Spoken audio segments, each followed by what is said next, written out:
You won't last a week. The old biker's voice was flat, final, like a judge reading a sentence. Madison Blake looked at the rusted gates, the mountains of crushed metal stretching as far as she could see, and the dozen hard-eyed men standing behind him like a wall built from bad decisions and worse years. She had lost everything. Her marriage, her business, her name. This was the only door still open. So she looked Victor Kane straight in the eye and said the words that would change both their lives forever. I don't need a week, I only need one chance. If this story already has your heart beating faster, hit that subscribe button right now and drop your city in the comments below. I want to see exactly how far this story travels. Now let's go back to where it all began. The morning Madison Blake drove into Iron Ridge, the sun was already brutal. Not the kind of heat that made people slow down. The kind that made people mean. The kind that dried out patience and cracked good intentions the way it cracked the desert floor running alongside the highway. She had been driving for 11 hours straight. Her old pickup truck, a '98 Ford F-150 with a cracked passenger mirror and a heater that only worked when it wanted to, was carrying everything she still owned. 2 suitcases, a cardboard box full of files from her old life, a paper bag with a half-eaten sandwich she'd bought somewhere in New Mexico, and 3 bottles of water that were already warm, and 1 folded piece of paper she'd been reading and rereading for 3 days. Iron Ridge Salvage Yard. Records manager needed. Immediate start. Inquire at the gate. That was it. No phone number, no email, no name. Just an address handwritten in blue ink on a torn-off piece of notebook paper given to her by an old woman at a diner outside Flagstaff who said she overheard Madison asking the waitress if anyone in the area was hiring. You want honest work? The old woman had said, sliding the paper across the table without being asked. Go there. They pay on time. Cash. No questions. Madison had stared at the paper. What kind of place is it? The old woman picked up her coffee cup. The kind that's still standing when everything else falls down. She didn't say anything else. Madison had almost thrown the paper away twice. The first time was when she looked up the address and found out the Scrapyard was owned and operated by a Hells Angels chapter, Iron Ridge MC, established 1987, currently operating as a licensed automotive salvage and recycling facility under the legal name Kane Industrial Works, LLC. The second time was when she searched the town itself and found a 3-year-old forum post from someone who used to live there, which said exactly 4 things she remembered. Population 2,300, 1 gas station, 1 diner, and a salvage yard everyone pretends doesn't exist. But Madison didn't throw the paper away because she had nowhere else to go. She had spent the last 14 months trying to pretend that wasn't true. 14 months since the divorce was finalized, and Daniel walked out with half of everything they'd built, plus the house, because his name was on the deed and her name was on the debt. 14 months since she found out that her business partner, Derek Whitmore, had been quietly redirecting client contracts behind her back, billing under his own LLC, using the contacts she'd spent years building, the goodwill she'd spent years earning, and the reputation she'd spent years protecting to feed a company that had her name on none of the paperwork and his name on all of the money. 14 months since the environmental compliance firm she'd co-founded, Blake and Whitmore Environmental Solutions, had been dissolved in a legal dispute she couldn't afford to fight because she'd already spent her savings trying to keep the business alive after Derek stopped answering her calls. She tried to start over in Columbus, sent out 47 resumes in 6 weeks, got 3 interviews, 0 callbacks. She'd moved to Cincinnati, worked a temp job for a property management company until the contract ended, applied for a permanent position, was told they'd decided to go in a different direction. She'd driven to Pittsburgh thinking a bigger city meant more opportunity, rented a room above a laundromat, applied for 14 jobs in 3 weeks, got 1 response, a rejection email with a typo in her name. She was 32 years old. She had a master's degree in environmental systems management, 8 years of experience in logistics, compliance, and regulatory documentation. And she was sleeping in her truck in a desert parking lot eating a warm sandwich, holding a handwritten note from a stranger about to walk into a scrapyard run by the Hells Angels. If there was a bottom to hit, she was pretty sure she was standing on it. Damn. The gates of Iron Ridge Salvage were exactly what she'd expected. Tall, heavy, chain link reinforced with welded steel plate. A hand-painted sign over the entrance that read Iron Ridge Salvage, Authorized personnel only in faded black letters. Below it, someone had added in red spray paint, "We know if you belong here." She sat in her truck for 4 minutes before she got out. Not because she was afraid, because she was making herself breathe. She had learned that trick in therapy 2 years before the divorce, back when she still thought therapy would fix the right things. Count your breaths before you walk into a room that matters. It slows your heart rate. It keeps your voice steady. It makes you look like someone who belongs there, even when everything inside you is screaming that you don't. 4 breaths. She counted them. Then she got out of the truck, smoothed the front of her dark jeans, and walked to the gate. A man was sitting on an overturned oil drum beside the entrance. He looked like he'd been sitting there since the Carter administration. 50-something wide as a refrigerator, with forearms covered in tattoos so old and sun-faded, they'd blurred together into something that looked more like geography than artwork. He was reading a newspaper. He didn't look up when she walked over. "I'm here about the records manager position," Madison said. The man turned a page of his newspaper. "Gates locked," he said, not rudely, just as a statement of fact, the way someone might say sky's blue or water's wet. "I can see that," Madison said. "Is there someone I can talk to about, you got an appointment?" "No." "You know somebody here?" "No." He finally looked up at her. He had pale gray eyes that reminded her of concrete and an expression that wasn't hostile, just deeply professionally unbothered. He looked at her truck, looked at her face, looked at the piece of paper she was holding. "Where'd you get that?" he asked, nodding at the note. "A woman at a diner outside Flagstaff gave it to me." Something shifted in his face. Not much, but something. "Old woman, white hair, drives a green Buick. She was sitting in a booth. I didn't see her car." He looked at the paper again, then he folded his newspaper, stood up, and standing. He was enormous, at least 6'4", maybe 260, and pulled a phone from his vest pocket. He dialed a number without looking at it. Waited. "Yeah," he said into the phone. "Got a woman at the gate. Says Rita sent her." A pause. "Records thing." Another pause longer. "Yeah, she's here right now." He glanced at Madison. Blonde, about 30, looks like she drove a long way. A final pause. "Yeah, all right." He hung up, pulled a key from the same pocket, unlocked the gate. "Victor'll see you," he said. "Follow the main road and turn left at the crusher. Office trailers at the back. Don't touch anything, don't wander, and don't talk to anybody unless they talk to you first." Madison nodded. "Thank you," she said. He sat back down on the oil drum and picked up his newspaper. "Don't thank me yet," he said. "Tiens." She would think about that later, about the weight in those words, about the way he said it, not as a warning exactly, but more like someone watching a person walk toward the edge of something steep and calculating out of basic human courtesy, whether it was worth mentioning. She didn't think about it then, though. Then she was just walking. The scrapyard was enormous, larger than she'd expected from the road.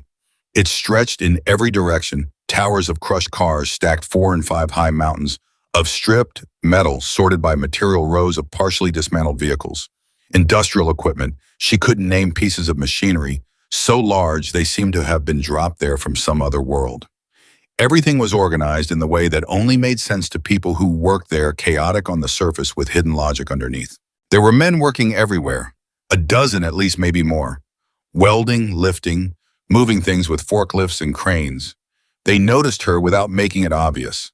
The way people in a close-knit place always notice something that doesn't belong. Not with staring, just with that slight adjustment of body language, that half-second pause in motion that tells you that you have been logged and categorized and filed away for later discussion. She kept walking, turned left at the crusher, an enormous hydraulic machine that was currently idle, its jaws open, and followed the road to the back of the yard.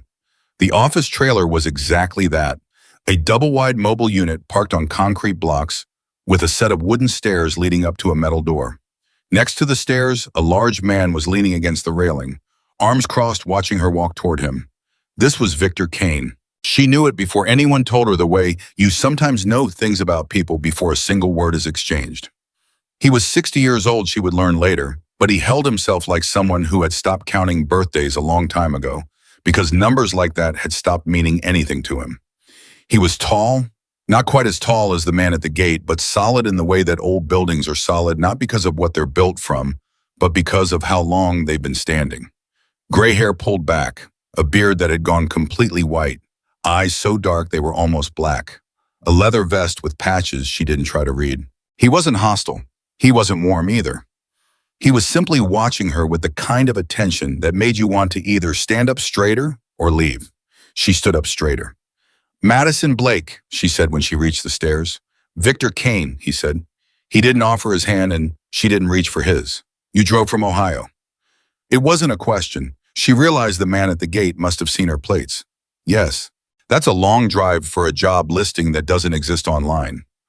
A woman in a diner gave me the note. I needed work. I came."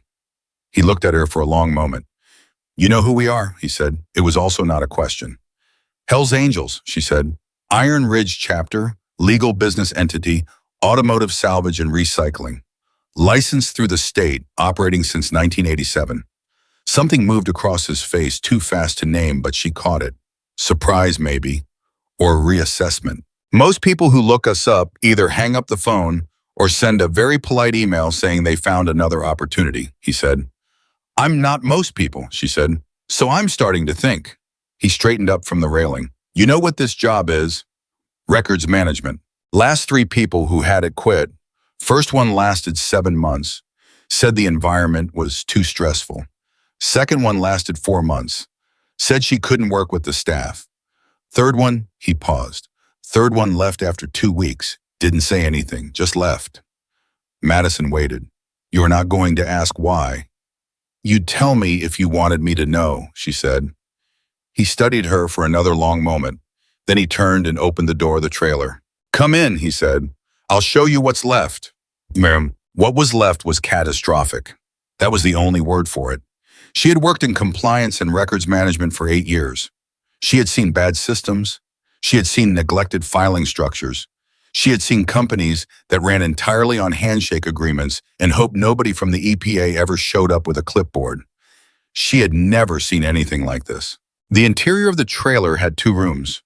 The front room was a functioning office, 2 desks, a couple of computers, a whiteboard covered in what appeared to be inventory shorthand coffee machine calendar. Normal enough. The back room was a different universe. Filing cabinets that had been filled so far past capacity that the drawers could no longer close. Cardboard boxes stacked to the ceiling, some labeled, most not, a few with labels that said things like 2019 maybe, and old stuff, and one that simply said no. A folding table buried so deep in loose documents that the table's legs were no longer visible. Stacks of binders that had been pushed against the walls and then gradually slid sideways and fanned out across the floor. Loose papers everywhere, permits, invoices, inspection reports, photographs, handwritten notes, all of it mixed together in a layer that covered every surface. Victor stood in the war. He didn't apologize. He didn't explain. He just let her look at it. After a long moment, she asked, "How old is the oldest document in here?" 1989, he said. "Maybe older. We stopped tracking when we stopped being able to find things." "When was your last state environmental inspection?" A pause. 14 months ago. "When's the next one scheduled?" "Could be any time. They stopped telling us in advance 2 inspections ago." She nodded slowly. She walked to the nearest box, opened it, pulled out a random document, read it for 30 seconds, put it back. "Operating permits," she asked. "In there somewhere." "Insurance documentation." Also in there. "Vehicle title records for salvage inventory." "There's a separate box somewhere." She turned around and looked at him. "You've been running this operation for 35 years, she said. "Correct. And at some point it grew faster than your paperwork could keep up with." "That's one way to say it." "And the people you hired to fix it either quit because they were overwhelmed, couldn't work with your crew, or, she paused. "What happened to the third one? The one who left after 2 weeks?" Victor's expression didn't change. She started rearranging things without asking, made changes to systems people depended on, threw things away that shouldn't have been thrown away. The crew stopped cooperating with her, so she stopped being able to do her job, so she left. Madison filed that away carefully. "I won't change anything without asking first," she said. "I need to understand how things work here before I touch anything. The goal isn't to make this look like a corporate office, The goal is to make sure that if someone walks in here with a clipboard, they leave with nothing they can use against you. Victor looked at her steadily. That's the most sensible thing anyone said about this job in 4 years, he said. I've spent 8 years in environmental compliance, she said. I know what regulators look for. I know what they use to justify fines and shutdowns. And I know that most of the time when a company gets in trouble with regulators, it's not because they actually did something wrong. It's because they couldn't prove they didn't. The room was quiet. Victor walked to the small window above the buried folding table and looked out at the yard. You're hired, he said, conditional on the first week. If my crew can work with you and you can make something happen in that room, the job is yours, permanent.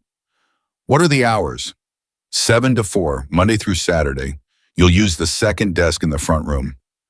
There's a trailer at the back of the lot. It's been empty for 6 months. You can use it while you're here if you need a place to stay. She thought about the back seat of her truck. I'll take it, she said. Crew eats lunch together at noon in the main bay. First Friday of the month, everyone eats dinner together. You're not required to come, but the ones who don't come are the ones who don't last, she said. He looked at her. Yeah, I'll be there. He moved toward the front door of the trailer. You won't last a week, he said. Not cruelly, just plainly, like a weather report. Madison looked past him at the catastrophic back room at the mountain of 35 years of disorganized truth, at all the ways things could fall apart for these people if the wrong person found the wrong missing document on the wrong day.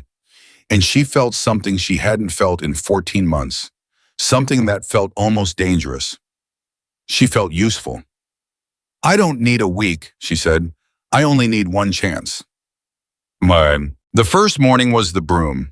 She arrived at 6:45, 15 minutes early, and found Victor waiting outside the trailer with a cup of coffee he did not offer to share, and a broom he held out to her without ceremony. Start here, he said. She took the broom. She understood what it was, a test. The oldest test in any workplace with a hierarchy. Will she sweep without being told why? Will she do the lowest thing without complaint, without resentment, without the particular brand of educated professional arrogance that makes people say this isn't really what I was hired for? She swept. She swept the front office first, under the desks, along the baseboards, into corners where the dust had compressed itself into something almost structural. She swept the wooden steps outside. She swept the patch of concrete in front of the trailer. Then she opened the door to the back room, and she stood in the doorway with the broom for a long moment. She couldn't sweep in there yet. There was too much on the floor to sweep. She would have to clear the floor before she could sweep it, and before she could clear the floor, she would need to understand what was on it. She went back to the front office, found a legal pad and a pen in the desk drawer, and started making a list. Not of problems, of categories, operating permits, state and federal, environmental compliance records, inspections reports, correspondence, vehicle title and salvage documentation, insurance and liability, employee and contractor records, tax and financial documentation, safety and equipment certifications, client and vendor contracts. She wrote the categories down. Then she wrote them again on 8 separate sheets of paper and taped one to each of the 8 filing cabinets in the back room. She didn't start filing. She just looked at the room for 20 minutes, walking slowly between the stacks, picking up random documents, reading them for 30 seconds, putting them back exactly where she found them. She was learning the landscape. She was figuring out how the chaos had been created, which boxes had been placed first, which piles had grown naturally as paperwork accumulated, where the oldest materials were concentrated, where the most recent things had been dropped. Chaos always had a structure if you looked at it long enough. It was never truly random. It just looked random to people who hadn't spent enough time with it. At 8:15, the door of the trailer opened. A man walked in, 35, maybe 40, medium height, dark hair, an oil-stained work shirt with bones written in marker on the collar. He walked to the front office without looking at her, opened the second desk drawer, retrieved a thick binder, tucked it under his arm, and turned to leave. Then he noticed her standing in the doorway to the back room. He stopped. Who are you? He said. Madison, new records manager. He looked at the legal pad in her hands. What are you doing? Making a map, she said. He looked past her at the room. The boxes, the stacks, the buried table, the filing cabinets with their overfull gaping drawers. Good luck with that, he said, and he left. By noon on the first day, 4 different men had come into the trailer for various reasons. A binder, a specific form, a question about an invoice, and each one had gone through the same sequence, walked in without looking at her, retrieved what they came for, then noticed her standing in the back room and stopped. None of them were hostile. They were something different, something more complicated than hostile. They were watching to see if she would last. She recognized it immediately. It was the same energy she'd felt walking into construction sites during compliance inspections, walking into logistics warehouses during her first year at her company, walking into any space that had been built by people who had decided long ago that outsiders weren't worth investing in because outsiders never stayed. You have to prove you are going to be here tomorrow before anyone will talk to you today. She understood that. She ate lunch. Victor had not been lying when he said the crew ate together. At noon, someone rang a bell, an actual bell mounted on a post outside the main bay, and men came from all directions. She counted 17.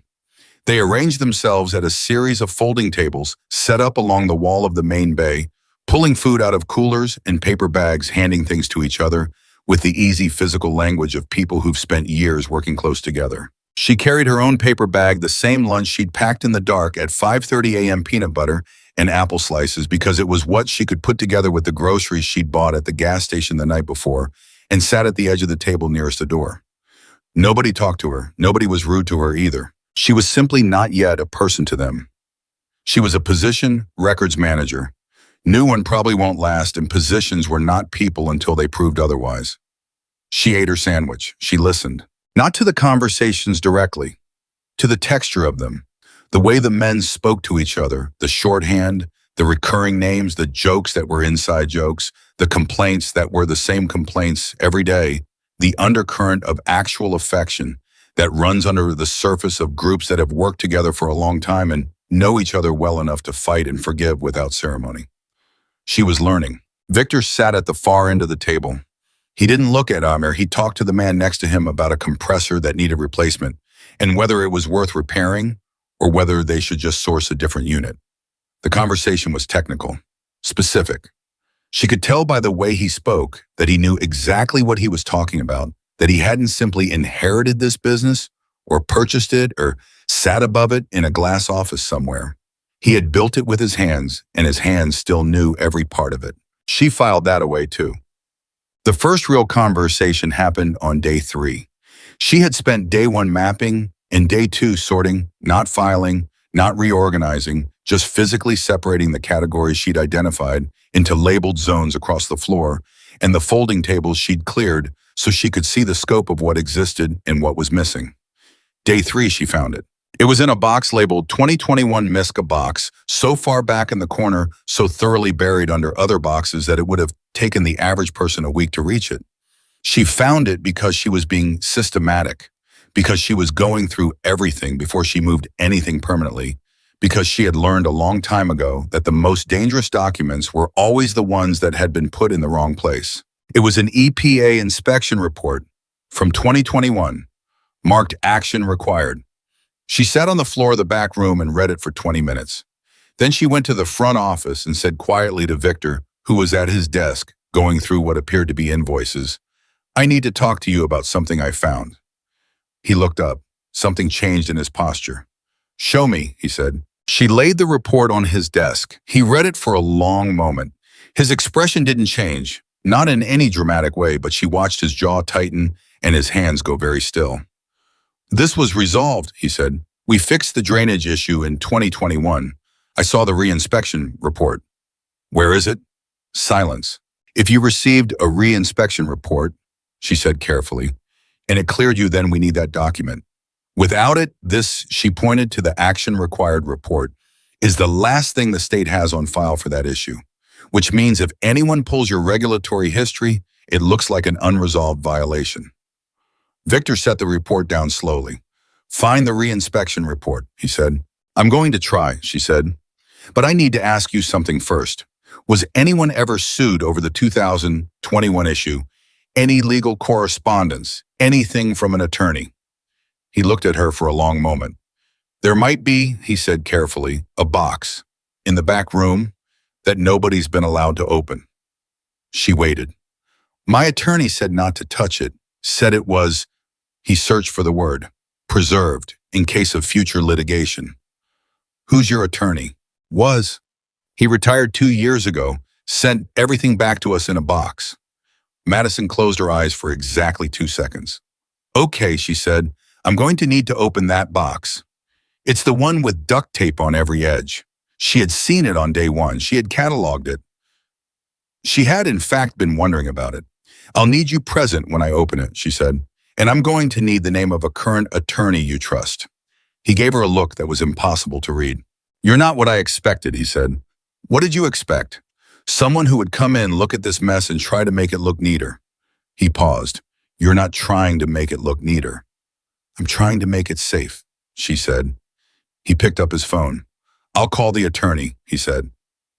The box contained 17 months of legal correspondence, 3 letters from the EPA, 2 from the State Environmental Agency, 1 from an environmental advocacy nonprofit that had filed a formal complaint about the drainage issue. And at the very bottom in a manila envelope, the original reinspection report, signed and stamped, clearly stating that Iron Ridge Salvage Yard had remediated the drainage issue in full compliance with regulatory standards. Madison sat across from Victor in the front office with everything laid out on the desk between them. The reinspection report exists, she said. It's valid. It's signed by the right person. It clears you completely. Victor looked at it. Then why were we never entered as resolved in the state system, he said. Because someone had to file this with the agency to update the record. And it looks like, she pointed to the cover letter from the retired attorney. Your previous attorney filed a copy but sent it to the wrong regional office. The right office never received it. The record was never updated. Victor was very quiet for a moment. So, for 3 years, he said slowly, we've been sitting on an open violation flag that isn't actually a violation. Yes. And if anyone had pulled our regulatory history, it would have looked like you were out of compliance, she said, which could affect your operating permits, your insurance rates, your ability to bid on certain contracts, or give someone a reason to come after us, Victor said. His voice had gone very flat and very quiet in a way that she was learning more serious than loud. Yes, she said, or that. He looked at the reinspection report for a long moment. Then he looked at her. Fix it, he said. I already drafted the submission to the regional office this morning, she said. I just need your signature and a copy of your current business license to include with it. He stared at her. You drafted it this morning. Before I showed you the original report, I wanted to have the solution ready before I showed you the problem, so you wouldn't have to wait. Something happened in Victor Kane's face then. Something small and significant. Something she couldn't quite name. It wasn't warmth exactly, and it wasn't surprise exactly, but it was real, and it landed somewhere important. He pulled a pen from his vest pocket and held out his hand for the submission form. She gave it to him. He signed it without reading it, and she noticed that. The weight of it. The trust implicit in that gesture from a man who trusted almost nothing. There's a copy of the business license in the front desk, second drawer from the bottom, he said. I know, she said. I found it on day 1. He almost smiled. Almost. By the end of week 1, the Hells Angels of Iron Ridge had not offered her friendship or warmth or acceptance. That wasn't how it worked with them. She understood that. You didn't earn those things in a week. You didn't earn them in a month, probably. But something had shifted. It was small things. Incremental. The way the temperature in a room changes before a storm, you don't see it happen, but suddenly you feel it. The man who'd come in for the binder on day 1 bones, the one who'd looked at her map and said, good luck with that, came in on day 5 and stood in the doorway of the back room and watched her work for a few minutes. You finding things, he asked. Finding a lot of things, she said. Like what? She told him. She told him about the EPA report and the misrouted reinspection clearance and the 3-year-old violation flag that wasn't actually a violation. She told him about the vehicle title records for 63 salvage vehicles that were in the system as sold but lacked proper transfer documentation, which was a problem that could technically constitute a title fraud exposure, even though no actual fraud had occurred. She told him about the 17 different insurance certificates she'd found in various boxes, 4 of which referenced policies that were either expired or superseded. He was quiet for a while. All that from just looking at paper, he said. Paper remembers everything, she said. That's why it matters. He thought about that. My name's Ray, he said. Most people call me Bones.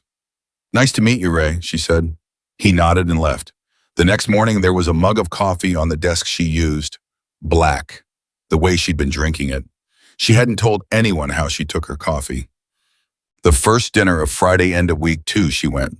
She was the only woman there, and she was the newest person there. And she sat at the table and ate barbecue chicken and coleslaw and said almost nothing for the first 2 hours. And that was fine. That was exactly right, because she could feel that showing up was the thing that mattered. That simply being there and eating and not performing friendliness or comfort she didn't actually feel was the correct move. Near the end of the evening, the man who'd been at the gate on her first day, she'd learned his name was Dutch, sat down across from her. Heard you found something, he said. Working on it, she said. Victor says you might have saved us from a problem. Victor's being generous. I found a document someone misfiled 3 years ago. That's not saving anything, that's just reading. Dutch looked at her over his beer. Previous 3 people who had your job couldn't find anything, he said. One of them actively made things worse, so she didn't say anything. Rita was right, he said. The woman from the diner, Victor's aunt, she sends people sometimes. People she thinks might fit, he paused. She's not wrong often. Madison thought about the old woman in the booth, the paper sliding across the table. Go there. They pay on time. Cash, no questions. She didn't tell me any of that, she said. No, Dutch said, she wouldn't.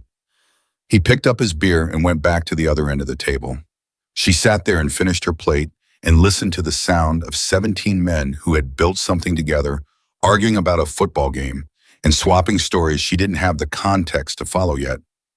Yet, she noticed that word forming in her own mind, and it surprised her because she had not thought yet about anything in 14 months.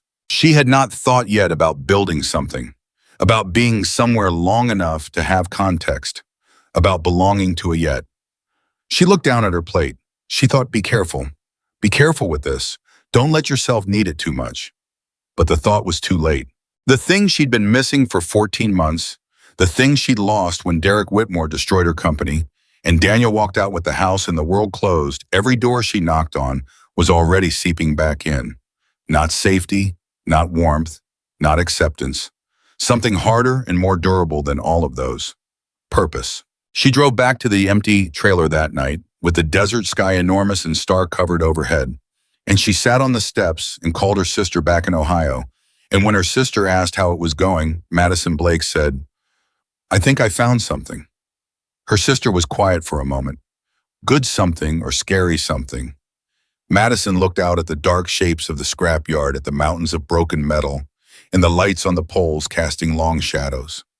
Both, she said. That's usually the real thing, her sister said. Well, no. By the end of month 1, the back room had been transformed. Not cosmetically, not in the way that impresses people who don't understand records management, but in the deep structural way that makes the difference between a business that survives and a business that doesn't. Every document had been cataloged. Every category had a home. The misrouted EPA clearance had been properly refiled with the correct regional office, and the violation flag had been removed from the state system. The expired insurance certificates had been flagged to Victor, who had immediately contacted their broker. The title documentation gap for 63 vehicles had been identified, prioritized by risk, and a remediation plan had been submitted to their attorney. There were more problems she had known there would be. Missing records from 2015 to 2017, a 2-year gap she couldn't account for. Inspection reports that referenced equipment that didn't appear in the current asset inventory. A contract with a metal recycling vendor that had been renewed 3 times, but in which the original terms had quietly shifted in ways that were unfavorable to Iron Ridge. Each problem she brought to Victor with 2 things: the problem and the solution. She never brought him just the problem. She understood intuitively from years of working with people who ran things, who carried the weight of keeping operations moving, that a person who brings you only problems is a cost. A person who brings you a problem and a solution is an asset. She was determined to be an asset. But something else was happening too. Something she hadn't planned. She was learning the business.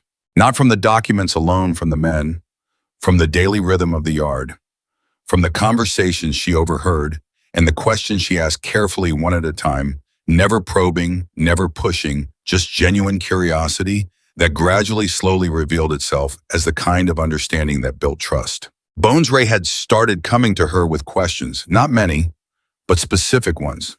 A form he needed to understand, a permit process he'd never navigated before, a state regulation that had changed and that he'd been pretending to understand for 2 years. She answered everything without making him feel stupid for asking. That was the thing. That was the invisible thing. She had figured out in the first week that the single most important decision she could make in this place was never to make anyone feel stupid. These men had built something real. They had done it with their hands and their history and their loyalty to each other. The paperwork was a mess, not because they were careless or incompetent, but because paperwork had never been what they were built for. They were built for the physical, the mechanical, the operational. They understood the machines. They understood the work. They had simply never had someone who understood both the work and the paper at the same time. Until now.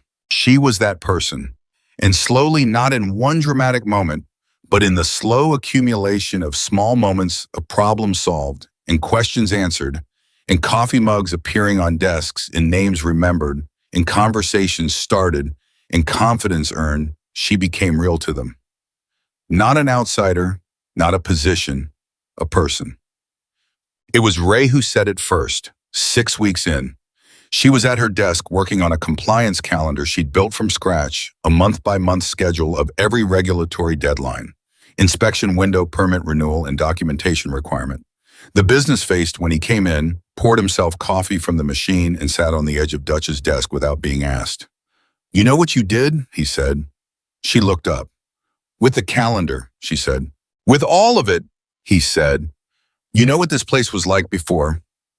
"I got the impression," she said. "No," he said. "I mean, you don't actually know, because you weren't here." He turned his coffee mug slowly in his hands.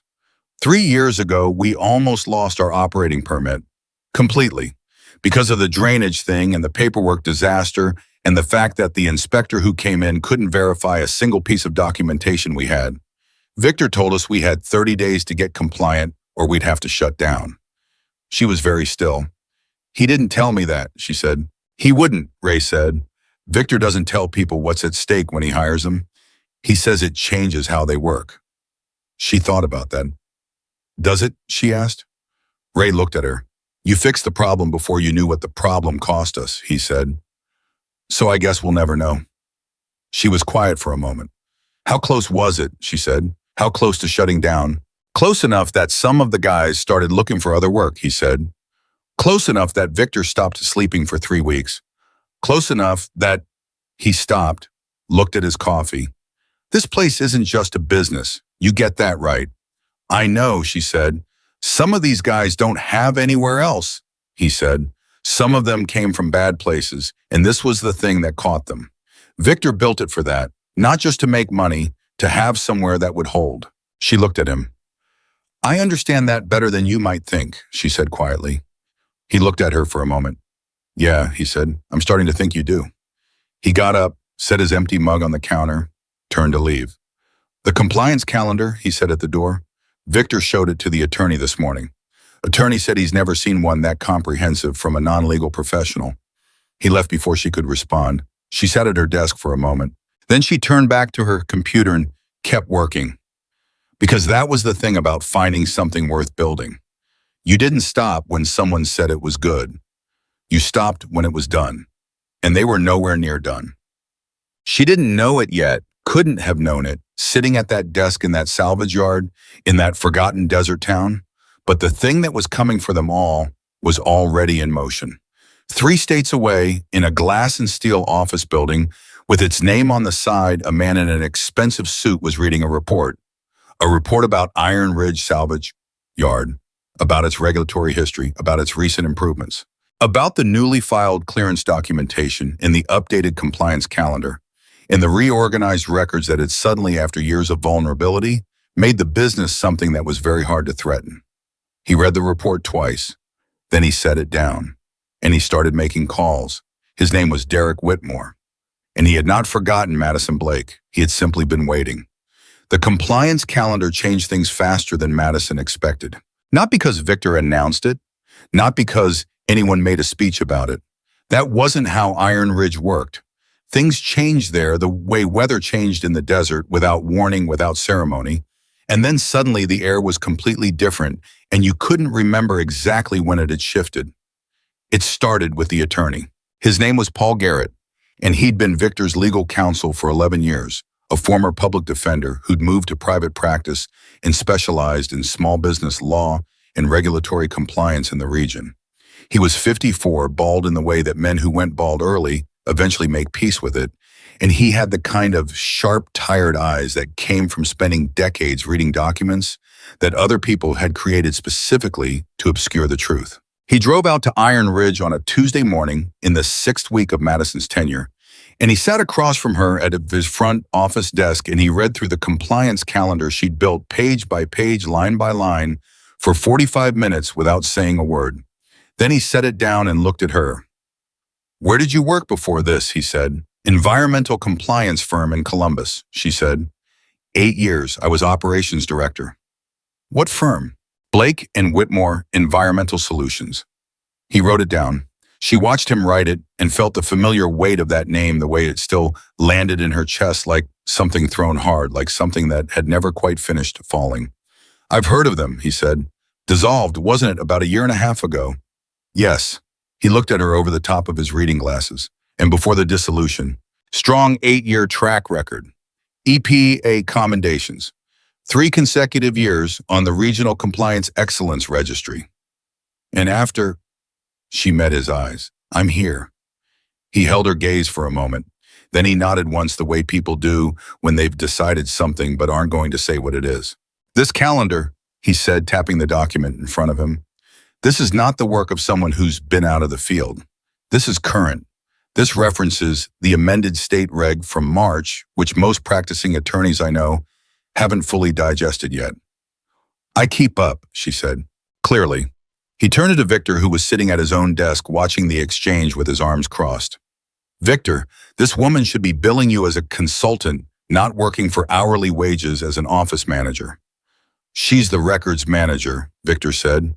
"She's running your compliance infrastructure," Paul said flatly. "I want her on the call with the EPA regional office next month." Madison looked at Victor. Victor looked at her. "You available?" he said. "I'll be here," she said. That was the first time she understood that the word records manager had become something smaller than what she actually was. She didn't say that out loud. She just filed it away. Paul Garrett left 2 hours later with a copy of the compliance calendar and 3 of Madison's reorganized regulatory files and an expression that suggested he was rethinking some things about his own office's filing system. At the door, he paused. "One more thing," he said. He was looking at Madison, not Victor. "The 2021 drainage issue, the refiled clearance. Have you heard anything back from the regional office?" "Confirmation of receipt," she said. 3 weeks ago. I'm expecting the formal record update within the next 30 days. He raised an eyebrow. "You filed that yourself?" "With Victor's signature." He looked at Victor. "She filed the Brannigan regional submission herself." "I know," Victor said. "That submission has a very specific formatting requirement that most compliance professionals get wrong on the first try. I've refiled that form 4 times for 3 different clients." "I know," Victor said again. His voice was completely neutral, but she caught something underneath it, something that was as close to pride as Victor Kane allowed himself to get about anyone. Paul Garrett looked at Madison one more time. "Don't leave," he said, simply, like it was advice and a request at the same time. Then he left. Ray walked in from the yard 4 minutes later, poured himself coffee, looked at Madison and said, "What did the lawyer want?" "To talk about the compliance calendar," she said. And apparently I filed a form correctly that most people get wrong." Ray thought about this. "Is that a big deal?" he asked. "Apparently," she said. He nodded slowly in the way he had when she told him about the EPA report, finding that slow, deliberate nod of someone recalibrating. Huh, he said, and went back outside. She smiled at her screen when he left. She couldn't help it. Something was building here. Something real and solid and hers. And she knew with the particular knowledge of someone who had watched something real get destroyed before exactly how fragile it was, and exactly how much it mattered, and exactly what she stood to lose if she let herself believe in it too completely. So she kept her head down, and she kept working.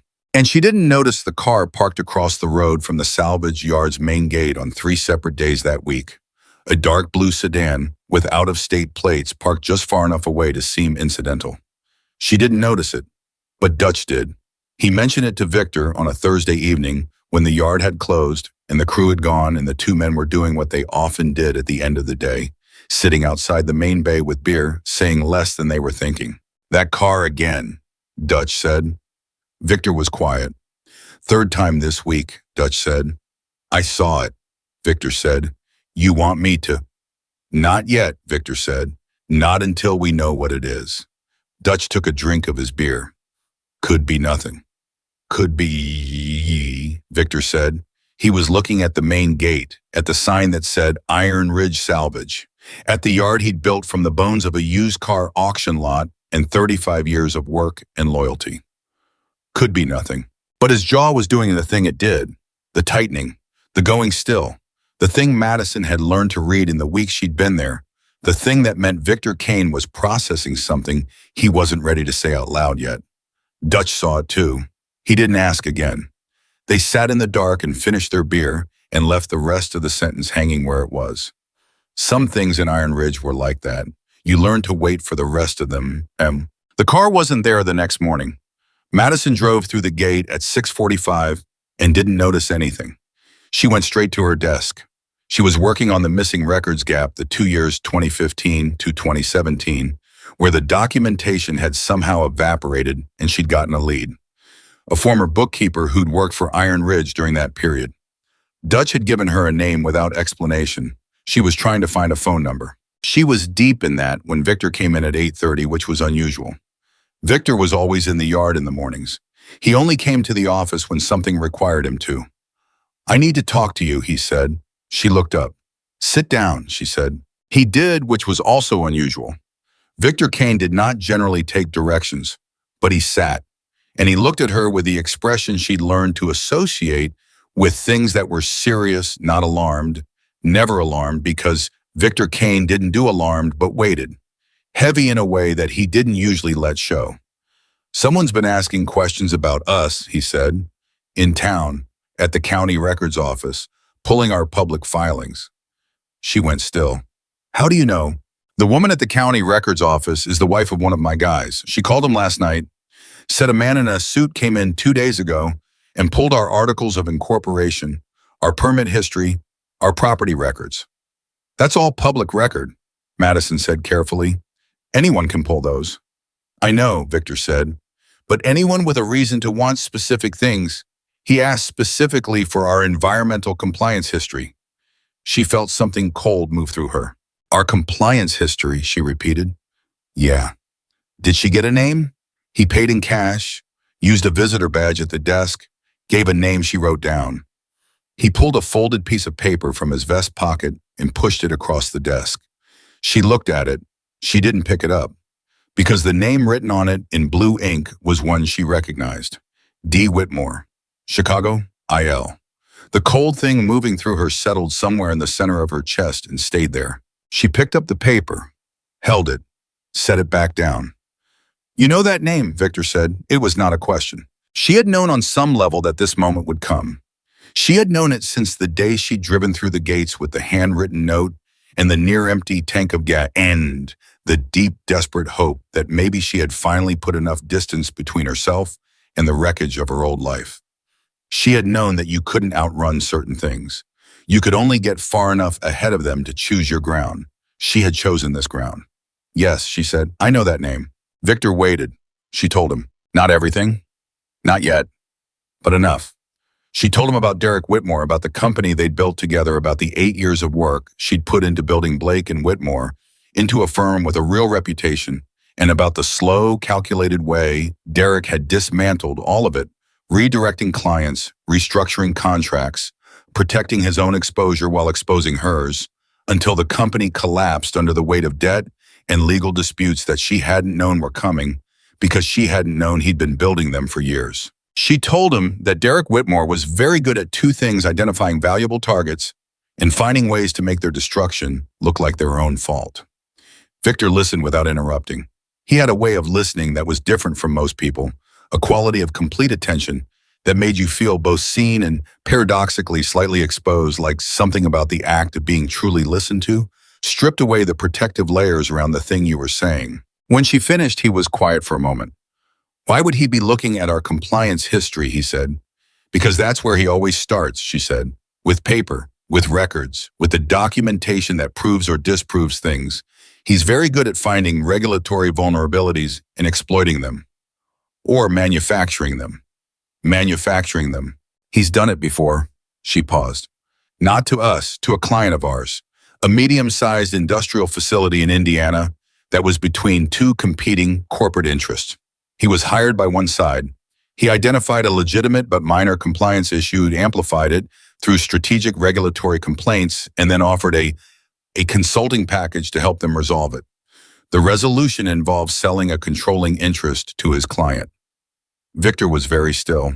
"He shakes businesses down," he said flatly. "He calls it corporate restructuring advisory," she said. "But yes, and he's here because of us, because of our compliance records. He might not even know I'm here yet," she said, "or he knew exactly where I was and used the compliance records as a pretext. I don't know which one yet." She looked at Victor. "Either way, it means we're being assessed for vulnerability. Whatever he found at the county records office, whatever is still showing in our public regulatory history, he's building something with it." Victor was quiet for 3, 4, 5 seconds, long enough that she could hear the distant sound of the yard, someone running a compressor, the low groan of the crusher starting up. "Is there anything in our history that he can actually use?" Victor said. She had been asking herself that question since she'd seen the name on the paper. "The 2021 violation flag," she said. "The refiled clearance, I submitted it 6 weeks ago, but the formal record update takes 30 to 45 days. If he pulled our history before the update processes, it would still show an open environmental action. Can you speed it up? I can call the regional office today," she said. "Escalate the timeline. But they have their own process. I can't make them move faster than they move." "Try anyway," Victor said. "I will." She paused. "There's something else. The 2015 to 2017 records gap. If there's a missing 2-year documentation period in our compliance history, it's exploitable. Not because anything was actually wrong during that period, but because the absence of records can be read as evidence of things that weren't being recorded, which is different from things that didn't happen. But it's hard to prove the difference to a regulator who's being pushed by a complaint." Victor looked at the ceiling for a moment. "The gap," he said slowly. "That's from when Marcus was running the paperwork." It was the first time she'd heard that name. "Who's Marcus?" she said, a long pause. "Someone who used to work here," Victor said, "who I trusted, who I shouldn't have." She waited. "He was with us for 4 years, Victor said. His voice was completely level in the way that things were levels when they had been leveled by a long time of being something else first. He managed the books and the paperwork. Ibrahim, we found out in 2017 that he'd been skimming from vendor payments, small amounts over a long time. When we confronted him, he left, took copies of some documents with him, left other things incomplete or missing." She understood the shape of it now. "He didn't destroy the records," she said slowly. "He just left them in a state where they couldn't be used, disorganized enough that proving what happened during those years would be difficult. That's what we assume," Victor said. "We never pursued it legally. We just tried to move forward." "Do you know where he is now?" "Last I heard, somewhere in Nevada." She thought about Dutch's name on the scrap of paper she'd been given. The former bookkeeper. She thought about the phone number she'd been trying to find that morning. "Victor," she said carefully, "the name Dutch gave me, the person he said had information about the records gap." Victor looked at her. Something shifted. "That's Marcus," she said. "Isn't it?" Victor said nothing for a moment.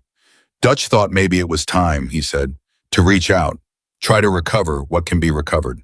"You were already working toward fixing the gap," she said. We were thinking about it, Victor said. After what you'd already found, it seemed worth addressing. She looked at the paper with Derek's name on it. Now it's urgent, she said. Yes, Victor said. Now it's urgent. She picked up her phone. I'm going to call the regional EPA office about the clearance update, she said. And then I'd like to try to reach the person Dutch mentioned, with your permission. Victor stood up. You have it, he said. He walked to the door. Stopped. Madison. He used her name. He didn't usually. The sound of it in his mouth was careful, deliberate, weighted with something she couldn't quite identify. What Whitmore did to your company. Did you know it was happening while it was happening? She thought about that honestly. I knew something was wrong, she said. I didn't know what or how. I kept thinking it was something I was doing, something I could fix if I worked harder or made different decisions. By the time I understood the shape of it, it was too late to stop. Victor was quiet. That's how it works, he said, when someone's good at it. He left. She sat at her desk for a moment with the paper in her hand and the sound of the yard outside and the particular weight of understanding that whatever had been coming was now arrived. Then she picked up the phone and started making calls. The regional EPA office was first. She got through to a coordinator she'd spoken with before a woman named Sandra, who had been cautiously professionally friendly across their prior interactions, and explained that she was calling to check on the timeline for the formal record update on the Iron Ridge Salvage 2021 clearance. Sandra said she'd pull it up. There was a pause of 90 seconds that felt much longer. Mrs. Blake, Sandra said when she came back on the line. Her voice had changed, carefully neutral, in a way that careful neutral voices got when they were delivering information they knew mattered. I'm seeing the file here. Your clearance documentation is complete and verified. The formal record update, another pause. It was processed yesterday. Your record is clean as of 7 a.m. this morning. Madison closed her eyes for 2 seconds. Thank you, Sandra, she said. Of course. Is there anything else? No, she said. That's everything. Thank you. She hung up. She sat with that for a moment. The timing of it. If Derek had pulled the compliance history 2 days ago, he had pulled it while the violation flag was still showing. He had a document, a county records pull showing Iron Ridge Salvage with an open environmental action from 2021. As of this morning, that record was clean. He didn't know that yet. She breathed through that thought carefully. It was an advantage, but a fragile one. The updated public record was available now to anyone who looked. He would look again. He would find the update. His advantage, if that's what he was building it into, would evaporate, unless he moved before he looked again. She called Dutch. He picked up on the second ring. Yeah, the name you gave me, she said. The person connected to the records gap. Is that Marcus? A long pause. Victor told you. Yes, I need to reach him. Quickly. Today, if possible. Can you get me a number? Another pause. Longer. Dutch, she said. Something is happening. I don't have time to explain all of it right now, but the 2-year documentation gap, it's about to become a liability we can't afford. I need to know what Marcus took and what he left and whether any of what's missing can be reconstructed. She heard Dutch breathe. He's not going to want to talk, Dutch said. I know, she said. Get me the number anyway. Let me worry about convincing him. 3 minutes later, a number appeared in a text on her phone. No name, just digits. She dialed it. It rang 4 times. She was preparing for voicemail when someone answered. Yeah, a man's voice, flat, guarded. The voice of someone who'd been waiting for a call they didn't want to receive. My name is Madison Blake, she said. I work at Iron Ridge Salvage. I'm the records manager. I'm not calling about what happened between you and Victor.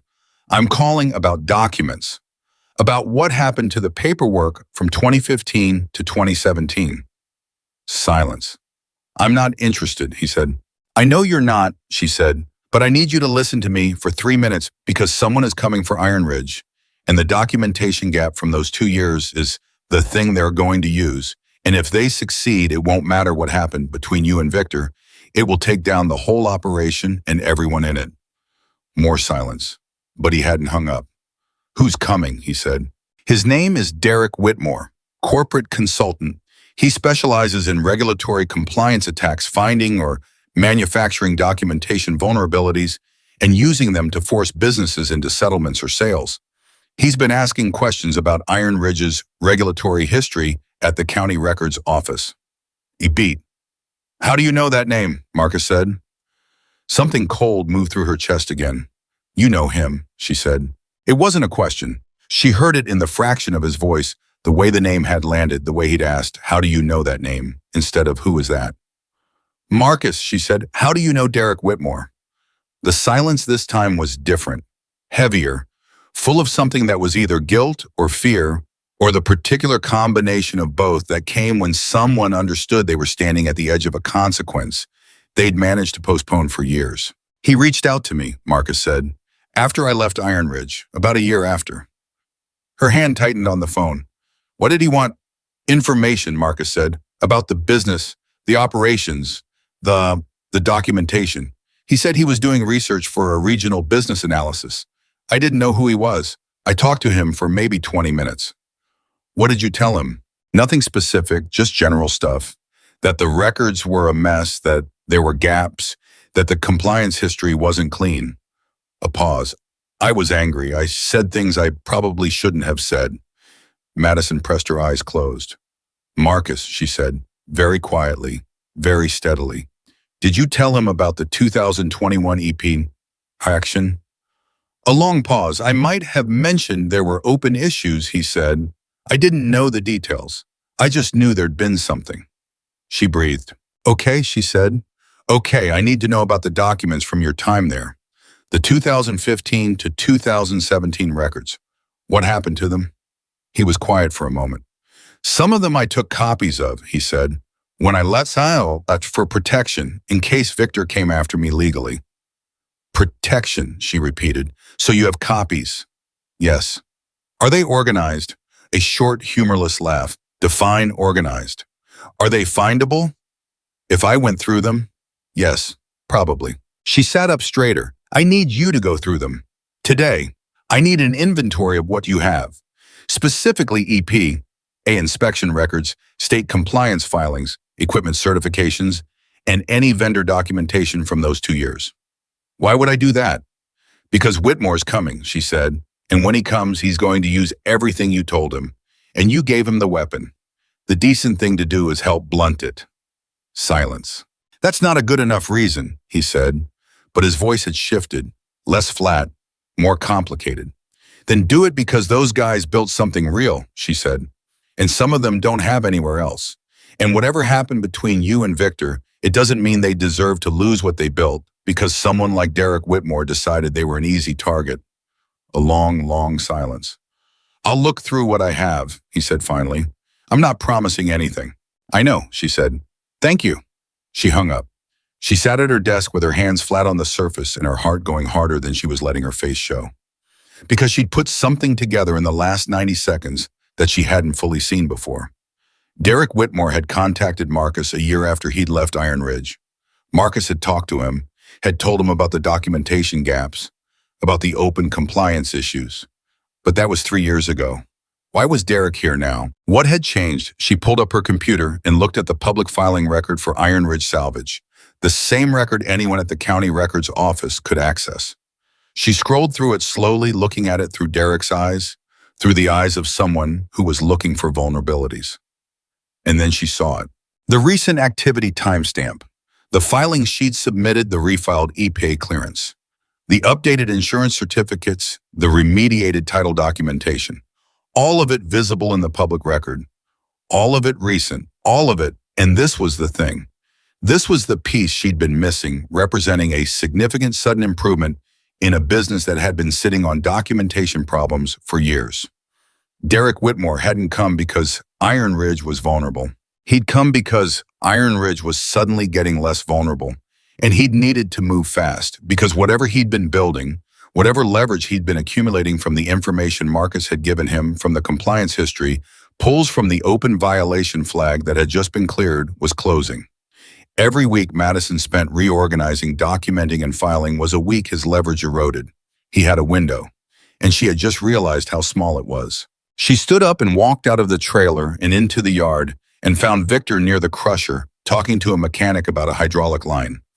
Victor, she said. He looked at her. He registered something in her face. She could tell by the way he ended the conversation with the mechanic immediately and turned to face her fully. He's not just fishing, she said. He's on a deadline. Whatever he's planning, he has to do it soon, before our record gets any cleaner. Victor was very still. How soon, he said. Days, she said. Maybe a week. 2 at the outside.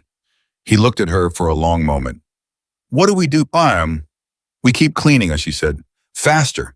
Everything I've been working on, we accelerate it. Every document we organize, every missing record we recover, every compliance box we check is something he can't use. We out-document him. And Marcus, he's going to look through what he took, she said. He might have recoverable material from the 2015 to 2017 gap. Victor's jaw did the thing, the tightening. You talked to him, he said. I did. He agreed to help. He agreed to look, she said, which for someone who thinks you might still be angry at him is a version of agreeing to help. Something moved across Victor's face, more complicated than she had words for. The accumulated weight of betrayal and pragmatism, and the understanding that some things mattered more than the score you were owed. Tell him, Victor stopped, started again. Tell him there's no problem between us. Whatever happened, it's done. He paused. Tell him that from me. She nodded. I'll tell him, she said. She turned to go back to the trailer. Madison. She stopped. When Whitmore gets here, Victor said. He stopped again. He was choosing his words with the particular care of someone who did not choose words carefully as a general rule. He's not coming just for the business, is he? It wasn't a question. She turned around to face him. No, she said. He's not. Victor looked at her for a long moment, at the woman who had driven into his yard with a handwritten note and a near-empty tank, and had turned his catastrophic back room into something that was, for the first time in years, actually safe. Who had asked questions nobody else had asked, and found things nobody else had found, and stayed when everyone else had left. Then when he gets here, Victor said, he's going to have to go through all of us to get to you. She looked at him, and because she was someone who had been alone for 14 months, who had sat in a truck in parking lots and sent 47 resumes in a silence, and had a conversation with a stranger in a diner that changed everything, she understood exactly what that sentence cost a man like Victor Kane to say. She didn't cry. She was not a person who cried in front of people, especially not in front of people she was still earning. But she had to look away for a moment. Okay, she said quietly. She went back inside. She called Marcus back with Victor's message. There was a very long silence on the other end of the line. Tell him, Marcus started, stopped. Tell him I've got maybe 40-50 documents from that period. I'll start going through them tonight. Thank you, she said. She hung up. She opened her compliance tracking document and went back to work. Because the things she'd learned from 8 years of compliance work, from 14 months of having nothing, from 6 weeks of building something in a scrapyard that everyone said would never work, was this. The only effective answer to someone trying to destroy you was to be, by the time they arrived, completely undestroyable. They had days, maybe less. She started typing faster. At noon, the bell rang in the yard. Lunch, she didn't go. Ray came to the door of the trailer. Bell rang, he said. I know, she said. Eat without me today. He looked at her for a moment, at the speed of her typing, at the stack of documents she'd pulled from the back room and lined up along the wall beside her desk. What's happening? He said. She looked up. She thought about how much to say and to whom it needed to be said and in what order, and who needed to know what and when. Something is coming, she said, and we need to be ready. I'll explain tonight. Can you get everyone together after the yard closes? Ray looked at her. She could see him recalibrating, going through the same sequence she'd watched him go through every time she gave him new information to categorize surprise assessment, and then the specific settling of someone who has decided to trust. I'll get them together, he said. Thank you, she said. He left. She heard him in the yard a moment later, not calling out, just moving through it, the quiet relay of information that happened in close-knit places where people knew each other well enough to communicate in shorthand. She kept working. Outside, without her seeing it, the men of Iron Ridge Salvage went about their afternoon in a way that looked identical to every other afternoon. Loud, physical, productive, ordinary. But something had changed in the quality of the air. Ray had said 3 words to Dutch. Dutch had said 2 to the man next to him. And by 2 in the afternoon, without any announcement, without any visible shift, every man in that yard was working slightly harder, slightly faster, with slightly more attention to what was around them. The way people do when someone they trust has told them without using those words to be ready. Madison didn't see any of it.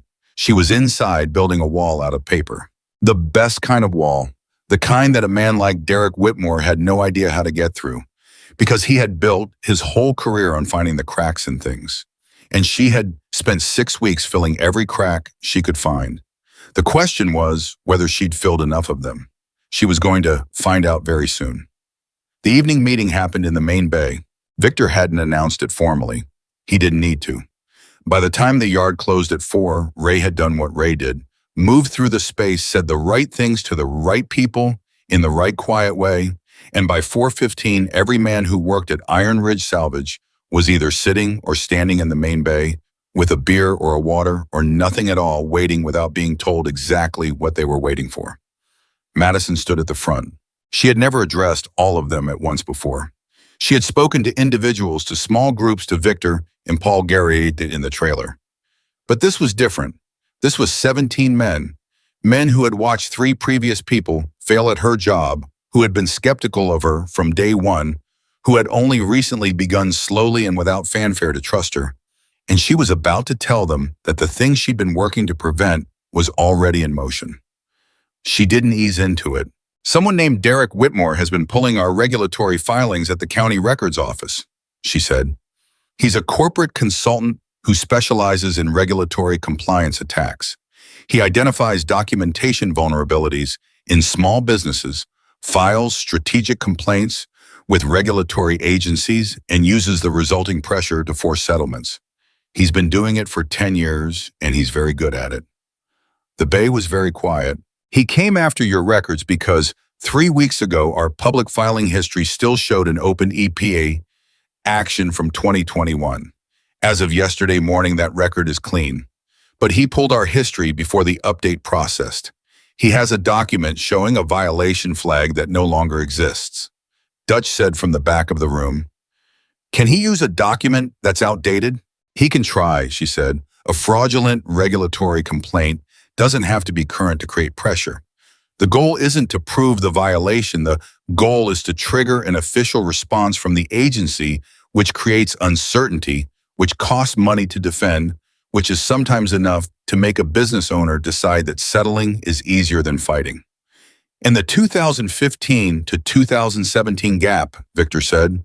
He was standing to her left, arms crossed, watching the room as much as he was watching her. "That's the other piece he knows about," she said. "Someone gave him information about our documentation problems, including the gap years." She paused. "That person has since agreed to help us recover what's missing. We may be able to reconstruct most of the gap within a few days." She watched the room, watched the men look at each other, the particular communication of people who had history together, who understood things in the exchange of a glance that would take anyone else a paragraph to explain. Nobody asked who the source was. She was grateful for that. "So what's he going to do?" Ray said. He was standing near the front, and his voice had the quality it got when he was working something out, not asking for reassurance, asking for the map. "He's going to come here," she said. "Not to the records office. Here, in person, with paperwork, probably with legal documentation, cease and desist language, regulatory complaint, copies, formal notices. He'll make it look official. He'll make it look inevitable. He'll present it as something you can either fight expensively or settle cheaply. And the settlement involves what Paul Garrett said from the side wall. She had called him that afternoon, and he had driven back out without being asked twice. Typically in cases like this, she said, the settlement involves a consulting arrangement.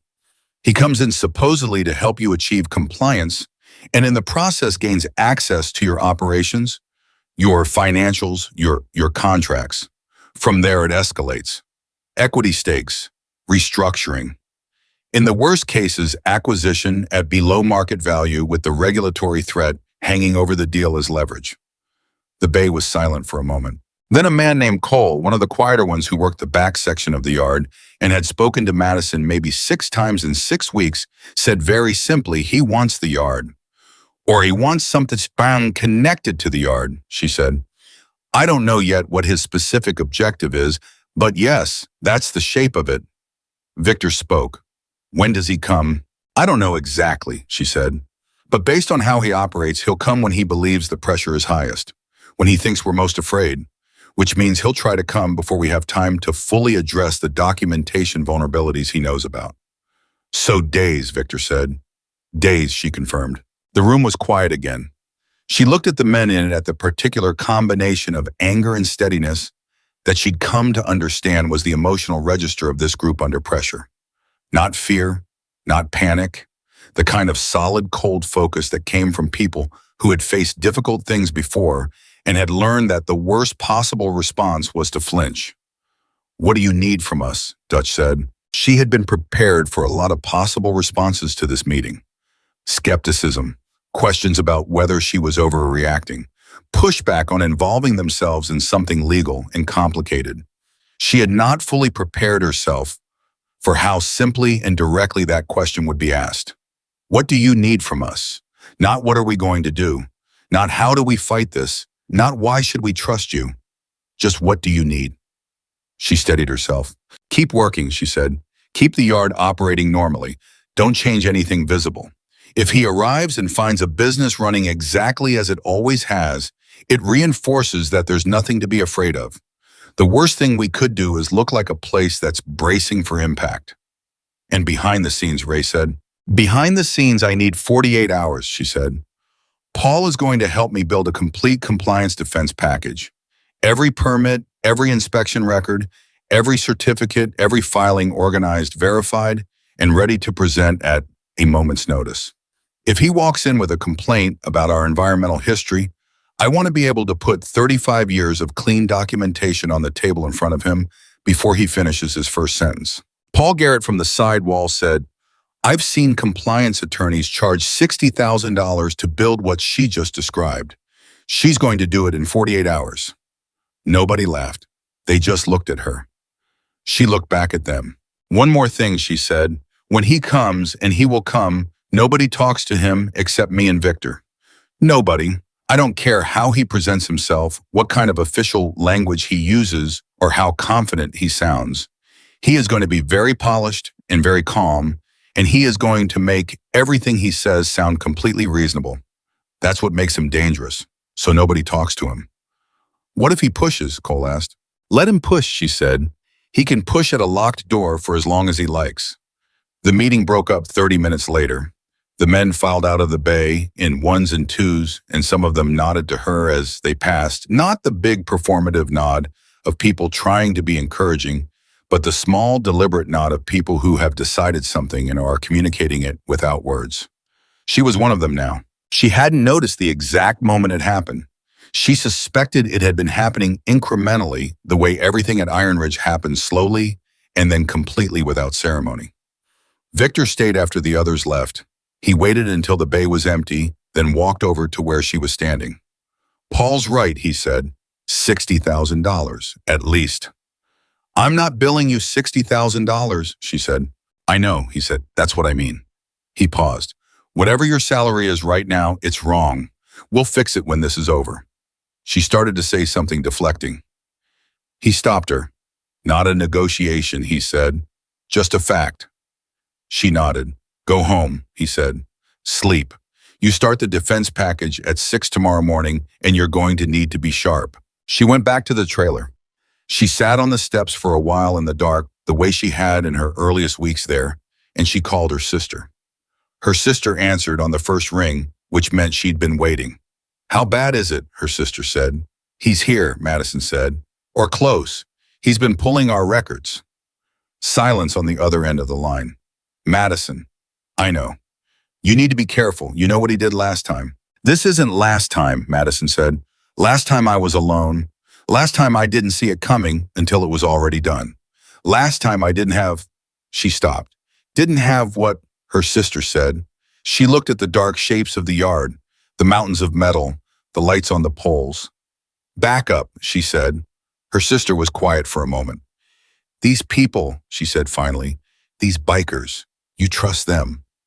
Yes, Madison said, without hesitation. After 6 weeks. After 6 weeks, she confirmed. Some people you know in a year and they're still strangers. Some people you know in 6 weeks and you understand exactly who they are. Her sister was quiet again. Okay, she said softly. Okay, call me tomorrow. I will. She went inside. She set an alarm for 5. She did not sleep particularly well, but she slept, which was enough. She was at her desk at 5:58 a.m. Paul Garrett arrived at 6:30. They worked for 11 straight hours. The defense package was built the way she built everything systematically from the ground up, with attention to the specific structure of how regulatory complaints were filed and how they were reviewed and what a regulator would need to see to dismiss a complaint quickly and cleanly. Paul contributed the legal architecture, the precise language, the correct submission formats, the procedural knowledge of how state environmental agencies processed incoming documentation. She contributed the substance, the 35 years of operational history she had spent 6 weeks excavating and organizing and verifying. By noon, Marcus had called. I've got 38 documents from the gap years, he said. Inspection reports, 2 EPA correspondence letters, equipment, certifications, and a set of vendor compliance records. Can you scan and send them? She said. Already did, he said. Check your email. She pulled them up, went through them in 15 minutes. 15 minutes of focused, trained attention, the way a doctor reads a scan, not seeing everything at once, but knowing exactly what she was looking for and where it would appear. Marcus, she said, this is enough. With what we already have from the existing files, this fills most of the gap. A pause, they saw. Good, my Ninian, he said. Then after another pause, how's the place okay, the yard? So, it's standing, she said. Good, he said again. It should stand. She thought about saying something more, about how what he'd done had hurt people, about how 4 years of loyalty being undone by anger and resentment and bad choices had left a scar in this place that she was still finding traces of. She thought about saying all of that. She said, Victor said there's no problem between you. Whatever happened, it's done. The silence on the other end of the line lasted long enough that she thought the call had dropped. Then tell him, a long pause, tell him I'm sorry, for real. I'll tell him, she said. She hung up and kept working. At 3 p.m., Paul sat back in his chair and looked at the binders they'd assembled, 4 of them color-coded by category, each section tabbed and indexed and cross-referenced. This is the most complete small business compliance defense package I have ever seen, he said. Is it enough, she said. If he comes in with anything short of a fabricated document, and I mean a document that has been actively forged, not just misrepresented, we can answer it, Paul said. Completely, on the spot, without stalling, without asking for time, without giving him any of the room he needs to make his pressure feel real. And if he has a fabricated document, Paul looked at her steadily. Then we have a different kind of problem, but we also have a different kind of answer. She understood what he meant. A fabricated document was evidence of a crime, and evidence of a crime could be used in ways that compliance documentation couldn't. She filed that away. He'll be here tomorrow, she said. It wasn't a prediction exactly. It was the thing she felt in the architecture of everything, the timeline, the pace of his moves, the narrowing window of his advantage. Tomorrow was the day that felt like the day. Paul looked at her. How do you know? Because it's what I would do, she said. If I were him, if I'd been building this for weeks and I knew the window was closing. Tomorrow is when the pressure is maximum and the target is most likely to make a decision they'll regret. Paul was quiet for a moment. You know how he thinks, he said. I spent years watching him think, she said. I just didn't know that's what I was doing. He nodded slowly. Then we'll be ready, he said. Tomorrow morning. I'll be here at 7. 6, she said. 6, he agreed. He left at 3:30. She stayed. She went through the binders one more time. Not because they weren't ready, because she needed to know them the way she knew her own name, instantly, completely, without having to search for anything in the moment when it mattered most. She was still at her desk at 6 in the evening when Victor came in. He looked at the binders, at her face, at the quality of the room, which had changed in the way rooms change when serious work has been done in them, a density in the air, a purposeful organization to the disorder. "You haven't eaten," he said. "I had coffee," she said. "That's not the same thing." "I know." He left, came back 12 minutes later with a plate of food she recognized from the main bay. Someone had cooked the way they did some evenings, big simple food that fed whoever was still around. He set it on her desk without ceremony. "Eat," he said. She ate. He sat across from her while she did not talking, just being there in the particular way Victor Kane was, there, solid and present, and not requiring anything from the silence. "I told the crew you need them sharp tomorrow," he said. "You think he'll bring people with him," she said. "Men like that always bring people with them," Victor said. "It's how they make the room feel small." She thought about that, about Derek Whitmore in a room with his expensive suit and his careful calm and his talent for making every option, except the one he was offering, seem impossible. She had seen it before. She had been in rooms where he did it and had watched people capitulate to things they never should have capitulated to because he made the alternative feel unsurvivable. "He's very good at intimidation," she said. "He doesn't do it loudly, he does it with logic. He presents a situation as already settled, like all the decisions have already been made, and you're just catching up to the reality he's constructed." Victor was looking at her. "You know what that is," he said. "What?" "That's a con," he said flatly, "dressed up in paperwork. But it's a con. And the only way a con works is if the mark believes it." She looked at him. "We don't believe it," he said. She almost smiled. "No," she said. "We don't?" He stood up. "Get some sleep tonight, real sleep." "I'll try," she said. "Madison." He paused at the door. "You said you know how he thinks, that you watched him for years." He looked at her with his dark, steady eyes. "You also know how he loses." She thought about that. "Yes," she said slowly. "He loses when the target knows more than he expects them to. He builds everything on the assumption that the other side is disorganized, afraid, and reactive. When they're not," she paused, "he doesn't have a second plan. He's never needed one." Victor nodded once. "Good," he said, and left. She sat with that for a long moment. Then she closed the binders, turned off her desk lamp, and went to the trailer to sleep. He came the next morning at 10. She was at her desk when Dutch walked in without knocking, which was notable because Dutch always knocked. It was one of the small social protocols he maintained, regardless of circumstance, and said, "Dark blue sedan, parked at the gate, 3 people." She stood up. "How many?" she said. Driver stayed in the car. 2 came out. Whitmore and a woman with a briefcase. Expensive looking. Young. "Attorney," she said. "That's what I figured." Paul Garrett was at the other desk. He looked up from his phone. "Ready?" "Ready," she said. She straightened her jacket. She had worn the same thing she'd worn on her first day, dark jeans, a plain dark top, flat shoes. She had considered wearing something more formal and decided against it. She wasn't performing anything. She was herself in this room, in this place, doing this job. "Tell them to come in," she said to Dutch. Dutch looked at her for a moment. Something moved across his big, weathered face, something she didn't have a word for but recognized as a form of feeling. He nodded and left. Victor came in through the side door 30 seconds later. He stood to the left of her desk, arms crossed, and said nothing. Ray came in behind him and stood near the back wall. Cole was outside the trailer door. She knew, not because anyone had assigned him there, but because he'd been standing outside when she came in that morning, and she'd understood without asking that he planned to stay. The yard was still running. She could hear it through the walls, the sound of Iron Ridge operating exactly as it always had, the machinery, the movement, the work. Normal, deliberate, undisturbed. Then the door opened, and Derek Whitmore walked into her life again. He was exactly as she remembered. That was the thing about certain kinds of people. They didn't change because they didn't need to. Tall, well-dressed, with the kind of face that photographed as trustworthy and read in person as calculating. Silver hair he'd grown out since she'd last seen him. Better shoes. But the same eyes, pale gray, interested with the specific quality of a man who was always doing 2 things at once, engaging with what was in front of him and calculating what it was worth. He saw her before he saw anyone else in the room, and for one fraction of 1 second, less than a breath, barely a flicker, she saw something cross his face that he didn't intend to show. He hadn't known she was here. He had known Iron Ridge Salvage had made recent improvements to its documentation. He had known someone with real compliance knowledge had been working here.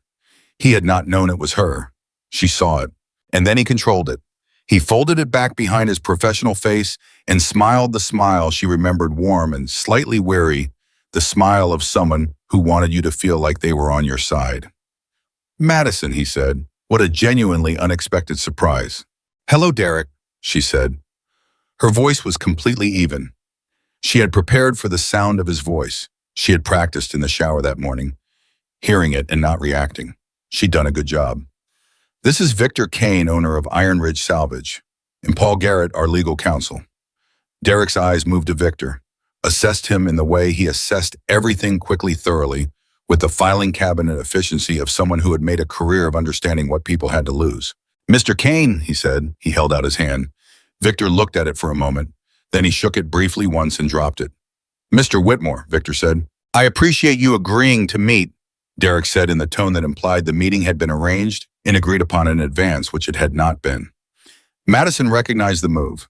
It was his standard opening, define the frame before anyone else gets to make it seem like everyone had consented to the situation. "I'm sure you're aware we could have done this through formal channels, but I've always believed that direct conversation is more productive for everyone." "What channels?" Paul said pleasantly. He had his legal pad open. "You haven't filed anything." A beat, very small. Derek recovered it immediately, but she'd seen it. "Not yet," Derek said equally pleasantly. "That's why we're here, to discuss whether formal filing is necessary." He gestured to the woman beside him. Early 30s sharp suit, the kind of focused neutrality that legal associates were trained to maintain in rooms like this. "This is Claire, HSU Regulatory Counsel. She's been reviewing Iron Ridge's compliance history." "As has our counsel," Madison said, "which is why we're not concerned about the formal process." Derek looked at her. The warmth in his expression thinned by exactly 1 degree. "You've been busy," he said. "It's the job," she said. He let a moment pass. Then he opened the briefcase Claire Sue held out to him and withdrew a document printed bound professional looking the way all of his documents always looked. "I'll get to the point," he said, setting the document on her desk. "Iron Ridge Salvage has an open environmental action from 2021 in the state compliance registry, a drainage issue that was flagged and never formally resolved. Based on our review of the regulatory history, the facility has been operating under this unresolved action for 3 years, which constitutes a continuing violation under State Environmental Code section. That record was updated Monday morning," Paul said. He said it the way you set something down on a table, cleanly, without emphasis. "The 2021 drainage remediation was fully compliant. The clearance documentation was refiled with the correct regional office 6 weeks ago, and the formal record was updated at 7 a.m. 72 hours ago. Do you want the confirmation number?" Derek did not look at Claire Sue. That was discipline. Most people would have looked. "The record I'm referencing," he began, "is 3 days old," Madison said. She opened the top binder on her desk, the red one, EP, a history, and withdrew a single page. She slid it across the desk toward him. "Current state registry printout. Timestamped this morning. The action is resolved. The record is clean." He looked at the document. She watched him read it. She watched the calculation happening behind his eyes, the rapid reassessment, the scanning for alternative approaches, the professional composure that never broke on the surface but was working hard underneath. "Records can be administratively updated without the underlying issues being fully resolved," he said. He was pivoting. She had expected this. "The question is whether the physical remediation is documented in our files," she said. She opened the binder to the tab section. Contractor Invoice and Site Verification Report 2021. Engineering Assessment confirming compliance with remediation standards. Photographic documentation from the post-remediation inspection. Third-party site survey from an independent environmental engineer. She paused. "Would you like copies?" Claire Sue was watching her with an expression that was professional, neutral on the surface, but something else just underneath it. Not hostility, something more like the recognition of a person who knows what they're seeing. Derek set the document down. "The 2015 to 2017 documentation period," he said, "shows a gap in organized records during a period of staff transition," Madison said. "We've been in the process of reconstructing those records. As of yesterday, we have complete EPM inspection correspondence equipment, certifications, and environmental compliance filings covering the entire period. Organized and verified. She opened the second binder. Would you like to review them? The room was very quiet. Not tense exactly. Something more complicated than tense. The quality of a room in which one person had prepared for a conversation and another person was discovering in real time that the conversation they'd planned to have no longer existed. Derek Whitmore looked at her, and for the first time in all the years she'd known him, in all the meetings she'd sat across from him, in all the moments she'd watched him manage rooms and people in situations, she saw him at a loss. Not broken, not panicked. He was too controlled for that, but genuinely for this moment without a prepared next move. Madison, he said, his voice had changed. The professional frame had thinned enough that something more personal was showing through it. We don't have to do this. Do what, she said. Be adversaries. He spread his hands in the gesture she remembered, the open-palmed, reasonable gesture. I came here because there's an opportunity, a real one. The recycling sector in this region is consolidating. There are investors looking for established operations with strong land positions and existing licensing. Iron Ridge has both. I'm not here to threaten anything. I'm here to present an option. She looked at him. She thought about how many times she had seen this move. The pivot from pressure to opportunity. The reframing of an attack as an offer. The suggestion that what had just happened, the documents, the regulatory language, the briefcase full of compliance threats, was merely an opening to a conversation about something mutually beneficial. Then why bring regulatory documentation? Paul said, nodding at the document Derek had set on the desk. Due diligence, Derek said smoothly. Any serious investor needs to understand the compliance landscape before you brought it to threaten us, Victor said. His voice was very flat and very quiet. The room stopped. Derek looked at him. Mr. Kane, he said carefully, I understand why it might seem you came in here with a document you knew was outdated because you were hoping we didn't know that, Victor said. That's not due diligence, that's a bluff. And we don't negotiate with bluffs. Derek was quiet for a moment, long enough that the silence itself became a kind of statement. Then he looked at Madison again. You prepared them, he said. I work here, she said. Something moved across his face, more complicated than anything he'd shown before. She had known Derek Whitmore for years, had worked beside him, entrusted him and watched him take apart everything she'd built, and she had never seen him look at her the way he looked at her in that moment. Not quite respect, not quite anger. Something that was both twisted together into an expression she didn't have a name for. When did you find out I was coming, he said. When you walked in the door just now, she said. Although we knew someone was pulling our records earlier this week. And you built all of this, he gestured at the binders, without knowing if it was me. I built it because this business deserved to be protected, she said, regardless of who was coming. He was quiet. Claire Shue had her pen down. She was watching the exchange the way someone watches something they know they're going to be thinking about later. This isn't over, Derek said. His voice was still controlled, but the professional warmth was gone entirely now. What was underneath it was colder and more honest, and she thought more real. There are other angles to this. I know there are, she said. There always are with you. She met his eyes. But I'm not in Columbus anymore, Derek. I'm not working with one partner and limited resources and a client base you could peel away while I wasn't looking.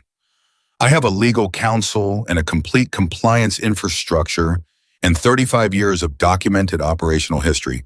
And I have people. She said that last part deliberately. She said it so he would feel the weight of it, the specific weight of people who were not going to move. Derek looked at Victor, then at Ray standing at the back wall, then at the door which he could not see through, but beyond which he knew Cole was standing. He closed his briefcase. We'll be in touch, he said. Through our attorney, Paul said pleasantly. Here's his card. Derek took the card. He looked at it. He looked at Madison one more time, that complicated, unreadable look, and then he walked out. Claire Shue followed him. At the door she paused. She looked at Madison. She didn't say anything. She just nodded once, a small, precise professional nod that meant something Madison understood and filed away for later. Then she was gone. The trailer door closed. Nobody moved for a moment.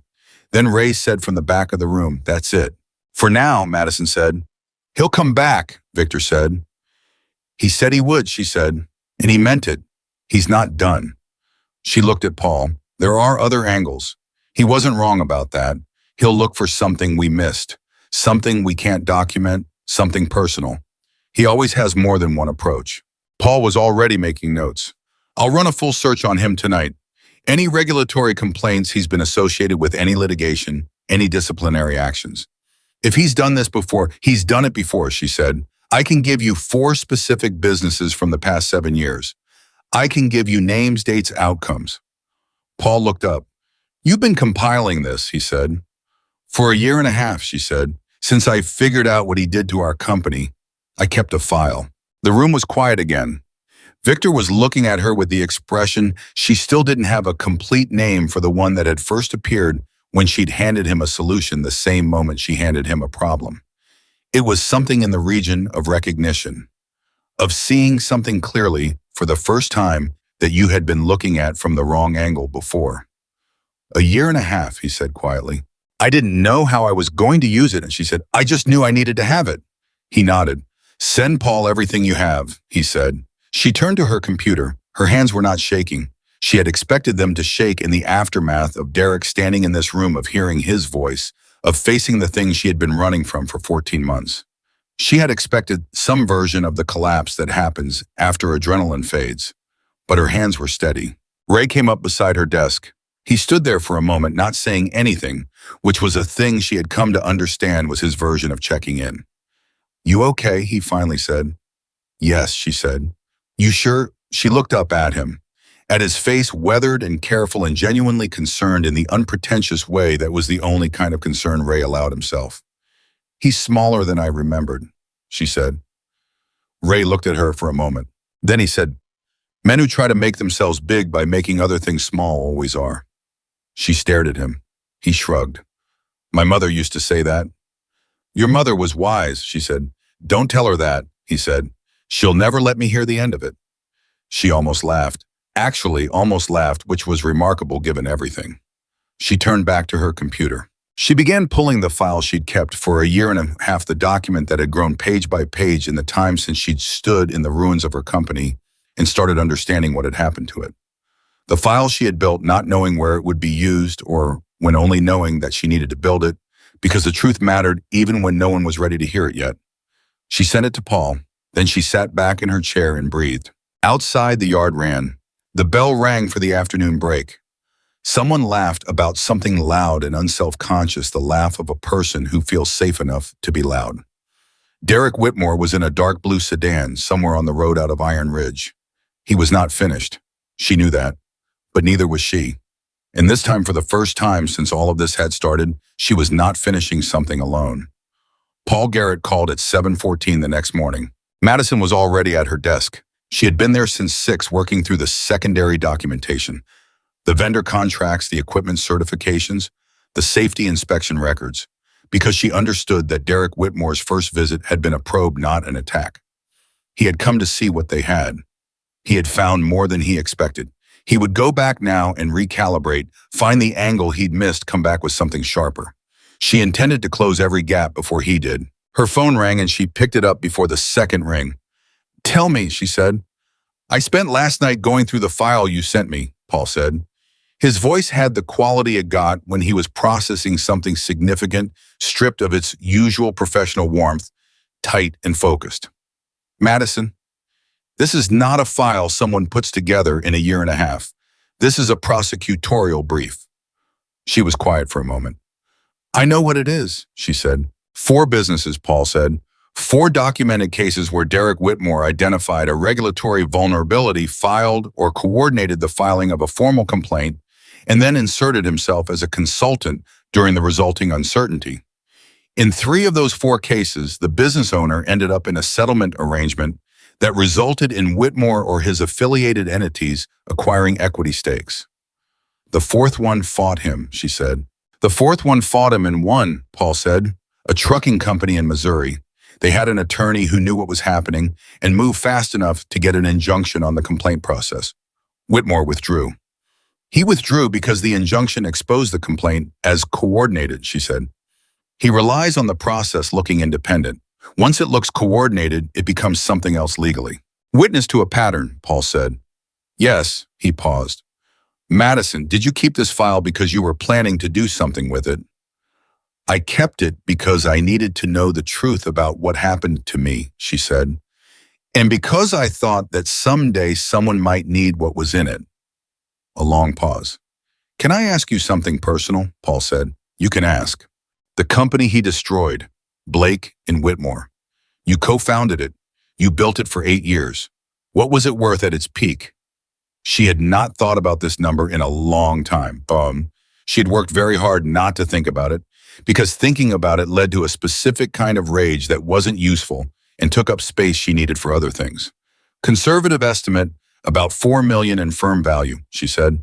Client-based contracts, reputation licensing, maybe more. Paul was quiet. He walked away with all of it, she said. Restructured under his own entity after the dissolution. Same clients, same contracts, different name. Where is it now, the firm? Still operating, she said.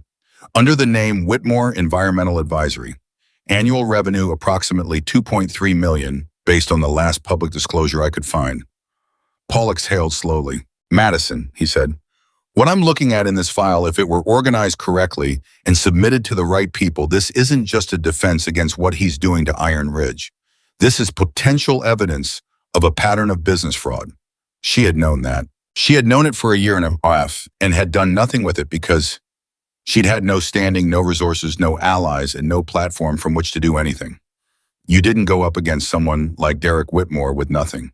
You needed something solid underneath you first. She thought about the broom Victor had given her on the first morning, the back room full of 35 years of forgotten truth, the compliance calendar, the 4 binders, Marcus's documents, 6 weeks of building something solid in a place everyone said was impossible to build anything. I know, she said. Who else have you told about this file? No one until I sent it to you last night. Victor, not yet. You need to tell him, Paul said immediately. Today, what's in this file changes the scope of what we're dealing with. This isn't just about protecting Iron Ridge from a regulatory complaint anymore. This is about, he paused, choosing his words. This is about whether Derek Whitmore gets to keep doing this. She sat with that for a moment. She had protected the file for a year and a half. She had carried it through Columbus and Cincinnati and Pittsburgh, and a desert highway and a salvage yard. She had kept it the way you keep something you know matters, but don't yet know how carefully, privately close. I'll talk to Victor this morning, she said. I'm going to make some calls, Paul said. I have a contact at the state AG's office. I want to understand what they'd need to open an inquiry. Paul, she stopped him. Before you make those calls, be sure. Once this moves, it moves. There's no quiet version of what you're describing. I know, he said. Are you sure? She thought about the woman she'd been 14 months ago, standing in a parking lot in Columbus with everything she'd built turned to ash and no understanding of why, sending resumes into silence, sleeping in her truck, driving toward a gate that nobody else would walk through. Yes, she said, I'm sure. She hung up and sat for exactly 1 minute without moving. Then she went to find Victor. He was in the yard where he always was in the mornings, talking to a man named Garrett, not the attorney, a different Garrett who worked the salvage line and had a laugh like a foghorn and had started bringing Madison coffee without being asked 3 weeks ago.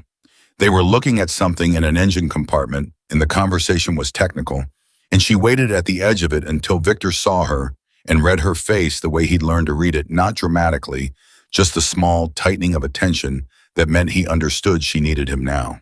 He said something brief to Garrett, who nodded and went back to what he was doing and walked over to her. Paul called, she said. I figured, he said. Walk with me.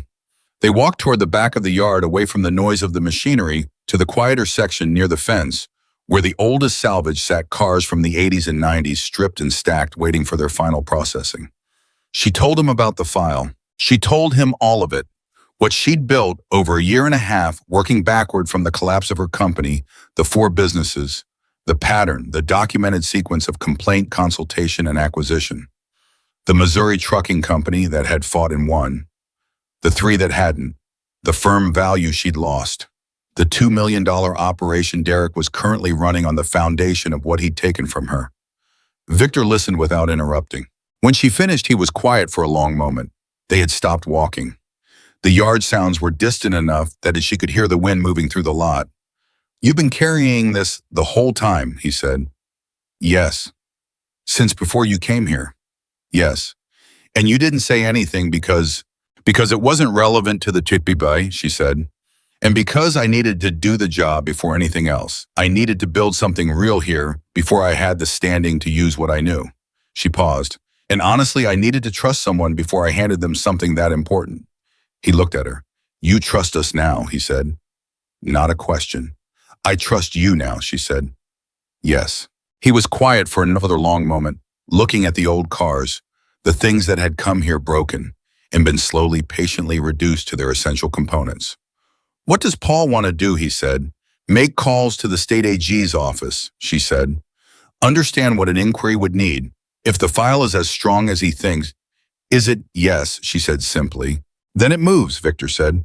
He said it the way he said most things, without decoration, without drama, with the directness of someone who had made decisions for a long time and had learned that hesitation was its own kind of choice. If this man has done to 4 other businesses what he did to yours and what he tried to do here, then it moves. She had expected him to think about it longer, to weigh the risk, the exposure, the attention, the disruption of being involved in a legal proceeding that had nothing technically to do with Iron Ridge Salvage. She had underestimated him. "Victor," she said, "this could bring attention to Iron Ridge that you might not want. Media, legal proceedings, people looking closely at the business." "Let them look," he said. "You spent 6 weeks making sure there's nothing to find." She almost smiled. "There's something else," she said. "Something Paul didn't say explicitly, but that I've been thinking about since I got off the phone with him." He waited. "Derek didn't pick Iron Ridge at random," she said. "He knew about the compliance vulnerabilities because Marcus told him 3 years ago. But that was 3 years ago. Something triggered him to move now.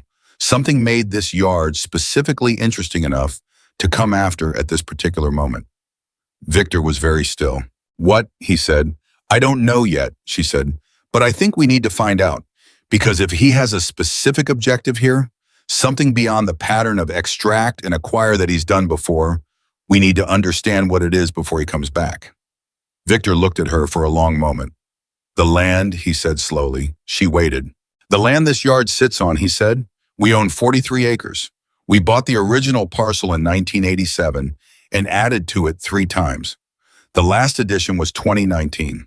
He paused. "There's been some interest from a development group over the last 18 months. Letters, inquiries. We turned them all down." She felt something align inside her, the click of a puzzle piece finding its place. "What development group?" she said. "Company called Meridian Land Partners," he said, "based out of Phoenix. They've written to us 4 times. We never responded after the first one." "Do you still have the letters?" "Probably in the back room somewhere." "Find them," she said. He pulled out his phone and called Dutch, who apparently functioned as his external memory for administrative things, and within 4 minutes, Dutch had confirmed the letters were in the filing cabinet that Madison had labeled Correspondence External 3rd Drawer, sorted by year. She was back at her desk in 8 minutes. The letters were exactly where Dutch said they were. 4 of them, Meridian Land Partners. Phoenix AZ, formal but warm, expressed interest in acquiring the Iron Ridge salvage property for a mixed-use development project. Offered preliminary valuations that increased with each letter, the final one dated 11 months ago, referencing a per-acre price that she did a quick calculation on and then sat back in her chair. 43 acres at that price was just over $12 million. She pulled up her laptop and searched Meridian Land Partners. It took her 6 minutes to find what she was looking for. Meridian Land Partners was a Phoenix-based real estate development entity incorporated in 2018. Its registered agent was a law firm in Phoenix. Its managing member, according to the Secretary of State filing, was listed as an entity called WEM Capital Holdings, LLC. She searched WEM Capital Holdings, LLC. Delaware Incorporation, 2017. Single-member entity. Managing member, Derek A. Whitmore. She sat very still at her desk. She thought about the sequence. Derek Whitmore had acquired land in the region, or partnered with someone who had and needed this property. He'd heard from Marcus years ago that Iron Ridge had compliance vulnerabilities. He'd sent 4 increasingly generous acquisition offers over 18 months, all of which had been ignored. He'd watched the compliance record improve dramatically over the last 6 weeks and understood that his regulatory pressure window was closing. So he'd come in person with the outdated complaint documentation to apply enough pressure to restart the acquisition conversation. He wasn't trying to destroy Iron Ridge, he was trying to buy it. And when buying it the normal way didn't work, he tried to frighten them into selling it. She stood up and walked to the door of the trailer. "Ray," she said. Ray was outside close enough that she suspected he'd been staying near on purpose. He looked up. "Get Victor," she said, "and Paul, now." The way she said it made him move without asking why. They were in the front office within 4 minutes. Paul had been in the back room going through additional documentation. Victor came in from the yard still carrying the work gloves he'd had on. Ray stood in the doorway. She turned her laptop around so they could see the screen. "Meridian Land Partners," she said, "the company that's been trying to buy this property for 18 months. The managing member is Derek Whitmore." The room was very quiet. She watched Victor process it, watched the pieces assemble behind his eyes. The unanswered letters, the escalating offers, the sudden appearance of a regulatory threat, the timing of all of it. She watched the moment he understood the full shape of what had been done. His expression did not change dramatically. Victor Kane's expressions never changed dramatically, but something in his stillness deepened into something colder and more absolute. "He's been trying to buy us out," Victor said. "Flat, final. For 18 months, she said. "And when you didn't respond to the offers, he pivoted to regulatory pressure. The compliance complaint was never the end goal. It was a tool to make the acquisition conversation happen on his terms instead of yours." Paul was already on his phone typing. "This is not just fraud," he said without looking up. "This is extortion. Using regulatory complaints as leverage to coerce a property sale, there's case law on this. It's not common, but it exists and it's prosecutable." "Can you prove the complaints were coordinated with the acquisition interest?" Ray said from the doorway. "The corporate structure does that for us," Paul said. "Whitmore is the beneficial owner of both the entity making acquisition offers and the entity filing or planning to file regulatory complaints against the same target. That is not a coincidence that any court is going to overlook." Victor set his gloves down on the desk. "He thought we were too disorganized to connect it," he said. "He thought the letters and the compliance action were in 2 different filing systems that nobody had ever cross-referenced," Madison said. "He was right 6 weeks ago. He's not right anymore." Victor looked at her for a long moment. "How long have you suspected this?" he said. "Since this morning," she said honestly, "when I realized he couldn't be here just for a pattern acquisition. The timing was too urgent. He was too rattled when the compliance documents were clean. A man doing a routine shakedown doesn't rattle that easily. He rattles when the specific objective he's been building toward for 18 months is suddenly at risk." "The land," Victor said. "The land," she confirmed. Paul looked up from his phone. "I need to make calls. Real ones, not preliminary.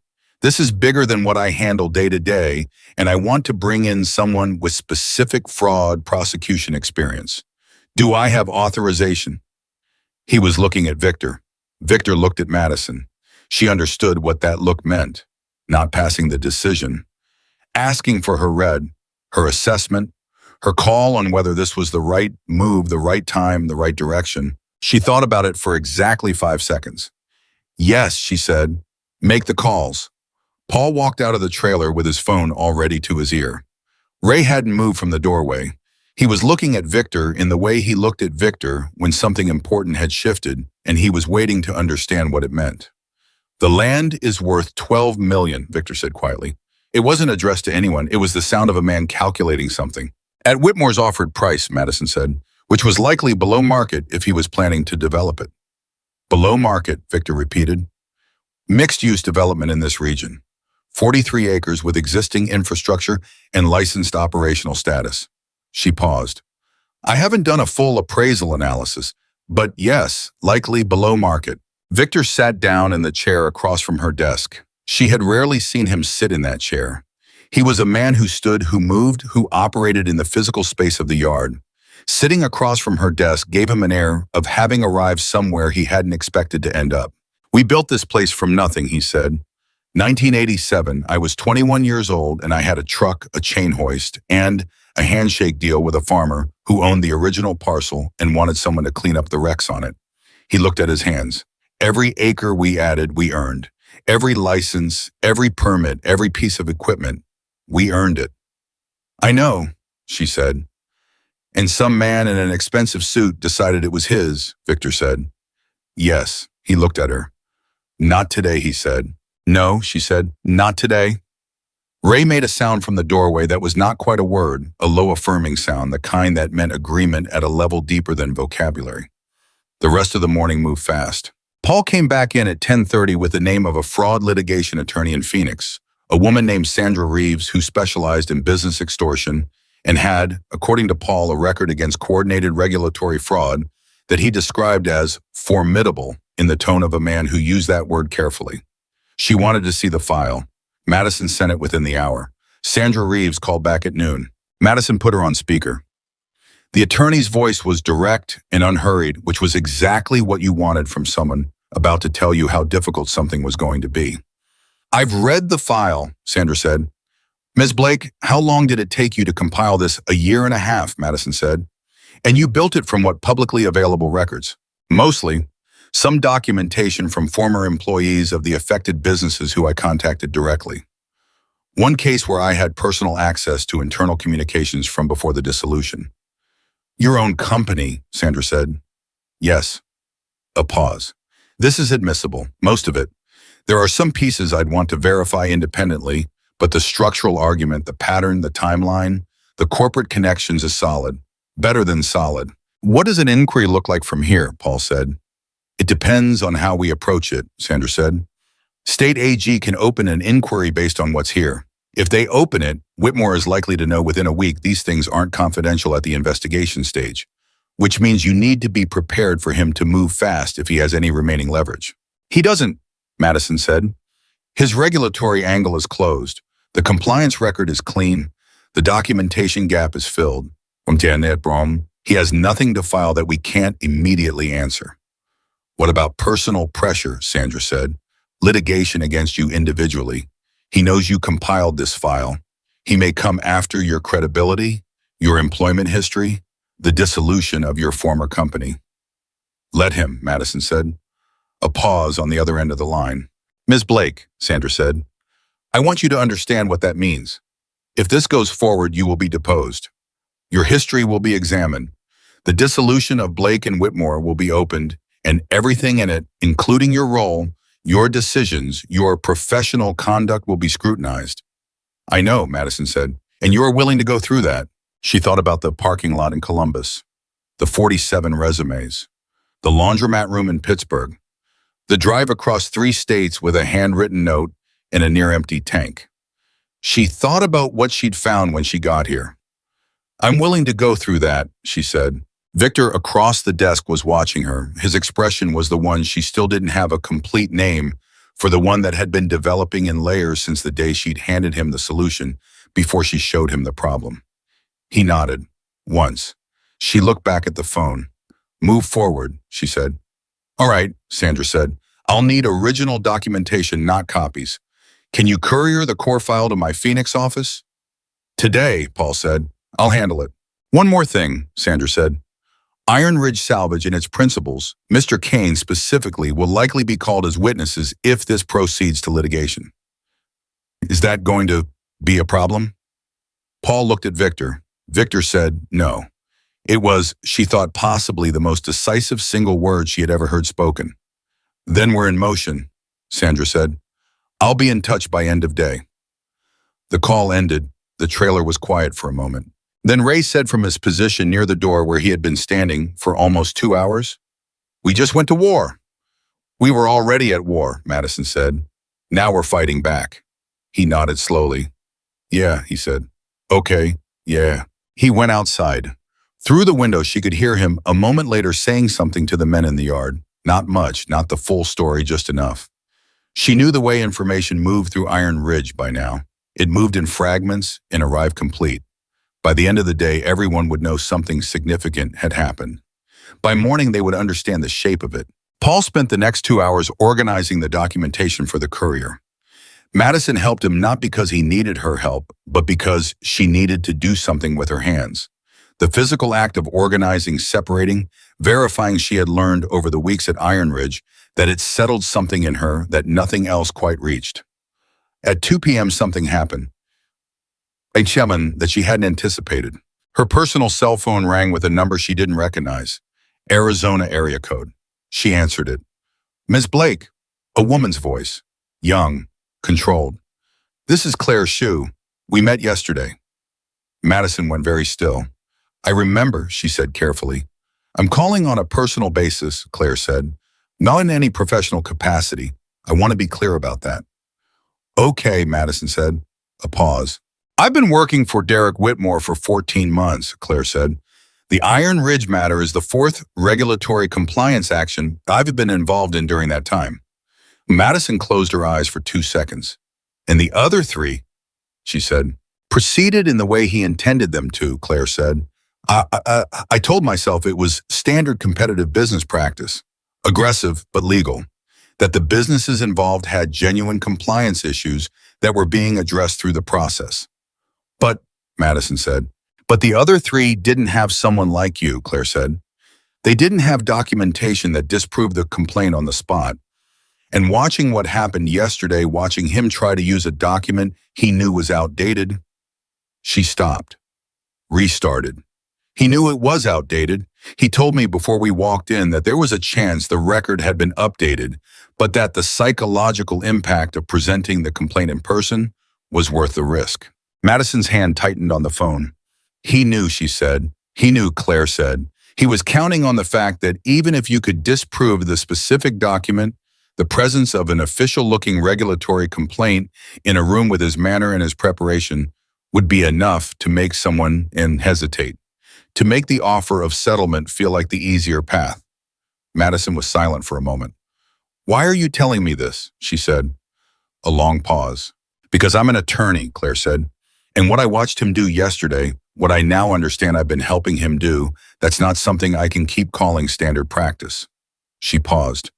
"I have documentation from my own files, correspondence between Whitmore and the regulatory officials who received the previous complaints, notes from strategy sessions, communications that show coordination between the compliance action filings and the acquisition offers." Madison sat down. "Claire," she said carefully, "do you understand what you're describing?" "Yes," Claire said. "I'm describing evidence of coordinated fraud, and I'm describing my own potential culpability as the attorney who prepared the documents." "Have you spoken to anyone else about this?" "No, you're the first call I've made." "You need independent legal counsel," Madison said immediately, "before you do anything else. Not Paul Garrett, he represents Iron Ridge, which creates a conflict. You need someone who represents you specifically." "I know," Claire said. "I'm working on that, but I needed to tell you first, before the legal machinery started, because what he did to your company." She paused. "I found out about Blake and Whitmore 2 months ago. He mentioned it to me. He described it as a necessary strategic decision. He seemed proud of it." Another pause. "That's when I started keeping my own records." Madison sat at her desk in a salvage yard in the desert and felt something move through her that she hadn't felt in a year and a half. Not vindication, something quieter and more complicated than vindication. The particular relief of knowing that the thing you knew was real had always been real, that you hadn't been wrong or paranoid or broken by it, that someone else had eventually seen it too. "Get the attorney first," she said. "Call me when you have counsel. I'll tell you who to reach out to." "Okay," Claire said.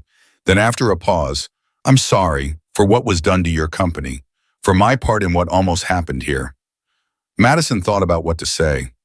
"It's not done yet," she said, "and you can still choose what side of it you end up on." A long pause. "I know," Claire said. They hung up. Madison sat for a moment with the phone in her hand. Then she picked it up again and called Paul. He answered on the second ring. "Derek's attorney is going to come forward," she said. "Claire Shue, she has internal documentation, correspondence, strategy notes, Communications showing coordination between the regulatory filings and the acquisition offers. The silence on the other end of the line lasted exactly 3 seconds. Madison, Paul said. I know, she said. That's not a file anymore, he said. That's a case. I know, she said again. She hung up and sat at her desk and looked at the 4 binders she'd built in 48 hours of work, at the compliance calendar on the wall, at the old broom she'd leaned in the corner of the front office after her first day she'd kept it there, because she hadn't found another place for it, and then at some point it had stopped being something without a place and had started being something she chose to keep. She wasn't superstitious. She wasn't a person who attached meaning to objects. But every time she looked at that broom, she thought about the morning Victor had handed it to her, and she had understood exactly what it meant. Sweep without being asked, do the low work first, earn the right to the complicated work later. She had swept. She had done all the low work, and now the complicated work was in motion. She called her sister at 3:30 in the afternoon. Her sister answered immediately, which meant she'd been waiting again. It got bigger, Madison said. Her sister was quiet. How much bigger, she said. His attorney is going to turn on him, Madison said. She has internal documentation, and we have the corporate filing connecting him to the land acquisition entity. And Paul has a fraud litigation attorney in Phoenix who says the file is solid. She paused. It's a case, a real one. Her sister was quiet for so long that Madison checked her phone to see if the call had dropped. Madison, her sister finally said, did you know when you drove out there, did you know this is where it would end up? Madison thought about that honestly. No, she said. I drove out here because it was the only door that was open. I stayed because I found something worth staying for. And then he came and everything I'd been carrying for a year and a half suddenly had somewhere to go. Her sister exhaled. Mom's going to lose her mind, she said. Madison laughed, an actual real laugh that surprised her. Don't tell her yet, she said. Wait until there's something definitive. You know I can't keep this from her. Try, Madison said. Give me a week. I'll give you 3 days. That's the best I can do. I'll take it, she said. She hung up and went back to work. At 5 p.m., Sandra Reeves called back. I've reviewed the additional materials Paul sent over, she said. The Meridian Land Partners connection is exactly as strong as you thought. I've already drafted a preliminary inquiry request to the state AG. I want to file it in the morning, which means I need verified copies of the corporate filings tonight. You'll have them, Madison said. One more thing, Sandra said. I did some background research on Whitmore this afternoon. He's done this in 4 states over 10 years. The businesses he's targeted have a very specific profile established to operations with land value, some compliance vulnerabilities, limited legal resources, and she paused. And typically a leadership structure that regulatory authorities are inclined to view with pre-existing skepticism. The implication landed. He targets businesses that people in authority might not instinctively want to protect, Madison said. Salvage yards, independent trucking companies, small manufacturers, operations that don't look like sympathetic victims, Madison said. Yes, Sandra said. It's strategic. He chooses targets where the regulatory complaint has surface plausibility because of the industry profile. Madison looked at the yard through the window, at the men working, at the mountains of salvaged metal, at the business that Victor Kane had built for 35 years from nothing, that had caught people who had nowhere else to go, that had run every day through heat and cold, and bureaucracy, and suspicion with a loyalty and a consistency that the paperwork had failed to capture until 6 weeks ago. That makes the pattern stronger, not weaker, she said. It shows deliberate selection of vulnerable targets. That's not aggressive business practice. That's predatory. Exactly what I'll be arguing, Sandra said. She hung up. Victor came in at 5:30. He stood in the doorway of the trailer and looked at her at the organized desk, the binders, the compliance calendar, the old broom in the corner. How are you, he said, not professionally, not as a manager checking on an employee, as a person asking another person. She thought about the honest answer. Tired, she said, and ready, both at the same time. He nodded. That's the right feeling for this. Victor, she said, I need you to know something about why he really came. The land, Victor said. I've been thinking about it all day. He's been trying to buy this property through Meridian Land Partners for 18 months, she said. The regulatory complaint was leverage for the acquisition. He wanted to make you afraid enough to sell. Victor was quiet. 43 acres, he said. Yes. He wanted our land, Victor said slowly. He didn't care about the business. He didn't care about the operations or the crew, no, she said. He wanted the land under it. Something crossed Victor's face that she had not seen before. Not anger, she'd seen that in his controlled still form. Not calculation, she'd seen that too. This was something older. Something that went back further than Derek Whitmore and regulatory complaints and fraudulent documents. This was the particular pain of a man who has built something real being told that someone looked at it and saw only the ground it stood on. He didn't see any of it, Victor said quietly. The work, the people, what we built. No, she said. He just saw real estate. Yes. He was quiet for a long moment. My father died on this property, he said. Not literally, but he worked here with me the first 6 years, before his heart gave out. He's buried 20 miles from here, and he used to say he could see the yard from wherever he was going. She didn't say anything. Nobody's taking this land, Victor said. Nobody's taking this land, she said. He looked at her for a moment. Sandra Reeves, he said. Paul says she's good. She's better than good, Madison said. Then we let her work, he said. And we keep this yard running, every day same as always because that's what we do. He paused. And when Derek Whitmore figures out that it's over, he stopped. She waited. I want to be standing right here when he does, Victor said. She looked at the man who had handed her a broom on her first morning and told her she wouldn't last a week, who had signed a document without reading it because he'd decided she was worth trusting, who had stood behind her in a room full of pressure and said simply, finally, completely, he's going to have to go through all of us to get to you. You will be, she said. He nodded once, then he went back to his yard, and she went back to work. Because Derek Whitmore was not done, and neither were they. And the work was the thing that held everything together, the work and the people doing it, and the particular stubborn refusal to let something real be dismantled by someone who had never built a single real thing in his life. Outside, the bell rang for the end of the day. Inside, Madison Blake kept typing. Sandra Reeves filed the inquiry with the State Attorney General's office at 9:17 on a Thursday morning. One text, no punctuation, filed 9:17, AG Southwest Division, confirmation number to follow. Madison read it at her desk, set the phone down, and sat very still. That was the ignition.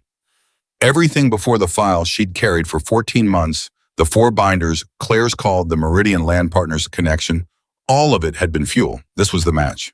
Paul came in at 9:30, read her face, and said, she filed. 9:17, Madison said. He sat down and exhaled. Now we wait. But waiting at Iron Ridge wasn't the same as waiting anywhere else. The bell rang at noon. The machinery ran. The men worked. Victor moved through the yard the way he always moved, with the unhurried authority of someone who had built the ground he was standing on and knew every inch of it. She went back to work. There were always still documents to organize. She had learned in the months here that protecting something was never finished. It was daily cumulative, a layer added every morning before the threats arrived. Ray knocked on the open door at 11. Victor wants everyone in the bay at noon, including you. What for? She said. A lunch, he said, and left before she could push further. She arrived at the bay to find the folding tables arranged differently, not along the wall in parallel rows, but in a large square in the center, everyone facing everyone. More food than usual. Someone had made an effort. She took the seat Ray indicated, not the edge of the table nearest the door where she'd sat on her first day. The middle, between Dutch and Terrence, who had started greeting her by name 3 weeks ago. Victor stood at the head of the square. He didn't make speeches. She knew that about him. Most of you know what's happening, he said. The legal process is moving. It'll take time, might get messy. That's fine. He looked around the table at every face. What I want to say is this. 6 weeks ago, this place had problems that could have taken it down. Not because anyone here did anything wrong, because the paperwork that proved we did things right didn't exist the way it needed to. He paused. It exists now. The bay was quiet. And the person who made that happen. He looked at Madison, not with fanfare, just directly. She drove in here with a handwritten note, and I told her she wouldn't last a week. A couple of men laughed, low and genuine. I was wrong, Victor said, simply, without apology, but without deflection either. Just the plain correction of a man who fixed his mistakes because accuracy required it. Whatever comes next, she's the reason we're standing here able to fight it. He sat down. That was the speech. It was the right length. Dutch put a plate in front of her without being asked, piled high the way people feed you when they want to show something they don't have words for. She looked down at the plate. She thought about the first lunch she'd eaten here. The paper bag, the peanut butter, the 17 men who hadn't spoken to her and hadn't been rude about it, who had simply not yet known if she was real.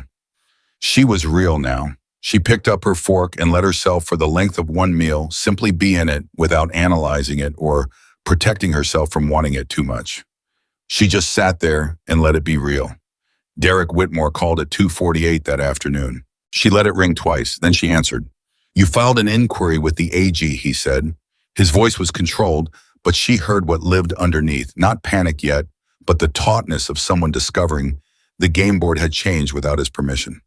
Sandra Reeves filed, she said. She's the attorney. You built a case out of what, a year and a half of corporate filings, she said. Meridian Land Partners, WEM Capital Holdings, 4 prior businesses in 4 states. Your own emails. Claire had notes from your strategy sessions. Silence, long silence. He didn't deny Claire. She'd expected him to. Claire, he said, just the name. Flat. She retained independent counsel yesterday, Madison said. She's cooperating fully. Another silence. Madison. His voice had changed entirely now. The professional frame gone. Underneath it was something almost stripped bare. You should have stayed in Columbus. I ran out of options in Columbus, she said. I could have. No, she said. You couldn't. And this isn't something we negotiate over the phone. I'm not trying to negotiate, he said. Then what are you trying to do? A long pause. I don't know, he said. It was the most honest thing he'd said to her in 8 years. She sat with that for exactly 1 moment. Get an attorney, Derek, she said, a real one, and listen to what they tell you. She hung up. Her hands were shaking slightly. She pressed them flat on the desk until they stopped. Ray was in the doorway. She hadn't heard him come in. He called, she said. Ray's jaw tightened. And he knows it's over, she said. He just doesn't know that he knows it yet. The next weeks moved the way legal proceedings always move fast in bursts, slow in stretches. Sandra submitted the full evidentiary package on day 4. Claire's documentary evidence arrived on day 6 and changed the weight of everything. She had kept strategy, session notes, internal emails, and a memo Derek had written to himself, the kind people write to document their own reasoning, the habit that destroyed people consistently and never seemed to stop anyone from doing it. Sandra sent Madison the memo with 1 line of annotation. He wrote it down. She read it at her desk, walked outside, stood in the yard because she needed the noise and the physical reality of it when she processed what she was holding. Victor found her there. He wrote it down, she said. Victor was still for a moment. Fool, he said quietly. Not with satisfaction. Just the plain assessment of a man who had survived long enough to know that the most dangerous thing anyone could do was underestimate the people they were trying to destroy. The twist came on day 16. Sandra called at 7:45 a.m. early for her. First signal, something had shifted. He contacted my office last night, she said. Through his attorney, he wants to negotiate. He's retained Gerald Marsh. Madison put down her coffee. White-collar defense. Chicago. Very expensive. And very good, Sandra said, which means he thinks he has something to lose. Marsh indicated Whitmore has information relevant to the original dissolution of Blake and Whitmore. Information he's willing to disclose as part of a comprehensive settlement. Madison went very still. She already knew what it was. She had suspected it for 14 months and never been able to prove it. The gap in the sequence that had always felt deliberate. The client redirections, she said slowly, whether he started moving clients before or after the company began to fail, whether he caused the failure or just capitalized on it. If he caused it, Sandra said quietly, that's not breach of fiduciary duty. That's fraud, against you specifically. Madison sat with that. 14 months, the apartment, the resumes, the truck, the laundromat room in Pittsburgh, All of it not bad luck, not her failures, not the market turning wrong, deliberate. Engage with Marsh, she said. Find out what he's offering. All of it. The negotiation call came 2 days later. Victor sat across from her desk without being asked. He hadn't asked to be there, and she hadn't asked him to come. He simply arrived, sat down, and she had understood that he was going to be there the way he'd been there, in every room that had mattered since she walked through the gates. Marsh was precise and efficient. He confirmed what Sandra had suspected within the first 20 minutes. Derek Whitmore had, beginning in the 3rd year of their partnership, systematically redirected client relationships through a parallel entity. He had timed the dissolution to follow a period of artificially induced financial stress, delayed vendor payments, underreported receivables, strategic failure to renew 2 anchor contracts, creating the appearance of a business that had failed organically. It had not failed organically. It had been taken apart from the inside. When Marsh finished laying it out, Sandra looked at Madison. Madison looked at the desk in front of her. "We need the declaration first," she said, "in writing, signed, notarized, before any settlement terms are finalized." Marsh paused. "That's an unusual sequencing request." "It's my request," she said. "He spent 8 years lying to my face. I'm not negotiating on the basis of what he's offering to tell me. I'm negotiating on the basis of what he actually tells me." Victor across the desk said nothing, but she saw him nod once, almost imperceptibly. Marsh put the call on hold. 7 minutes. When he came back, "Mr. Whitmore will provide the declaration prior to finalization of settlement terms.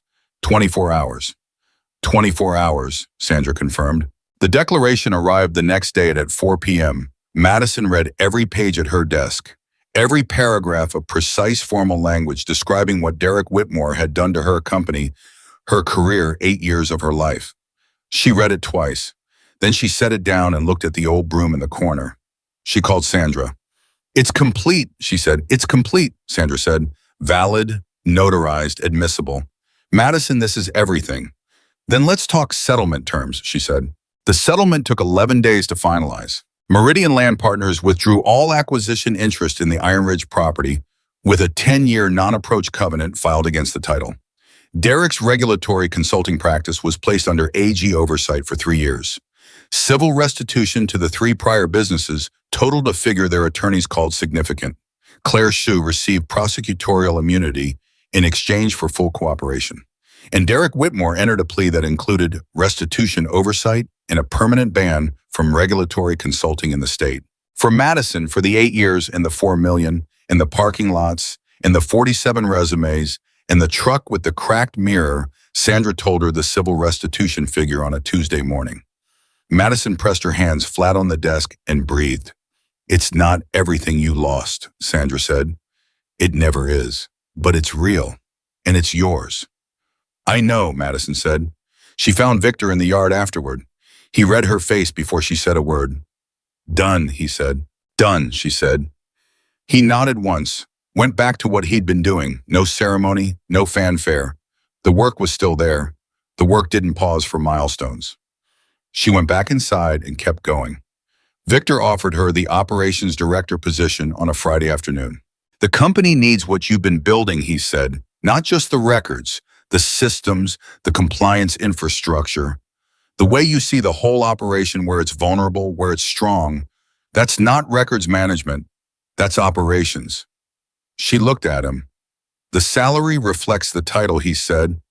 "It's not a negotiation." She thought about Columbus, about the woman she'd been before this place, about the version of herself that had been good at her job and trusted the wrong person and watched everything fall and had taken 14 months to find the road back.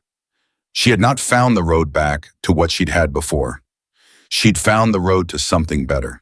"Yes," she said. Ray came in at the end of that day. She could tell from his face that word had already moved through the yard. "Operations director," he said, grinning. Genuinely. The rare open kind. "Don't make it weird," she said. "It's not weird," he said. "It's right." He paused. "I called my mother." She looked up. "You called your mother?" "She likes stories about people who don't give up," he said. "She'll be very pleased." She shook her head. "Ray?" "What?" "Thank you," she said. "For the coffee, first week. before I'd done anything to deserve it. He shrugged. You were making a map of something everybody else called a disaster, he said. That seemed like the kind of thing that deserved coffee. He left.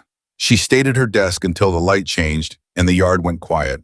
She listened to the last machinery shutting down, the sounds of men finishing and going home. Her phone buzzed. Her sister. Mom found out. She's crying, the good kind. Call her when you can. She looked around the office, the organized desk, the 4 binders, the compliance calendar, the old broom in the corner that she had never moved and never would. She thought about the sequence of everything that had brought her here, not as suffering to recount, just as the path that it had been.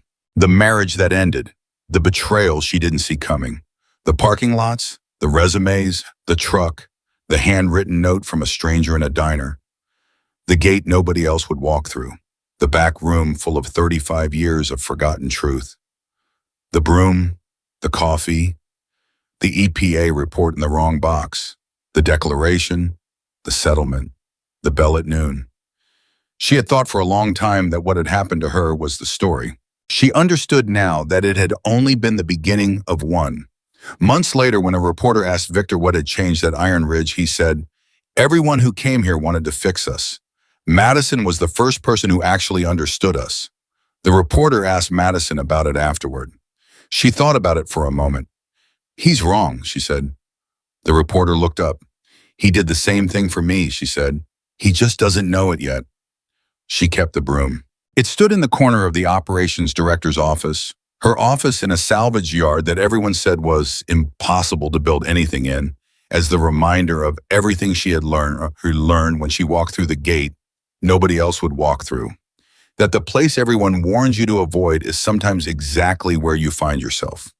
That the people everyone misunderstands are sometimes the ones who stand behind you when everything else falls away. And that a woman who has lost everything, who drives through a desert with a handwritten note and an almost empty tank and nothing left to lose, is not a woman who has nothing. She is a woman who is finally free to find out what she's made of. Madison Blake found out, and the answer was the kind that doesn't change, doesn't bend, and doesn't break. No matter who comes through the gate thinking they can take what she's built. Not today, not ever again.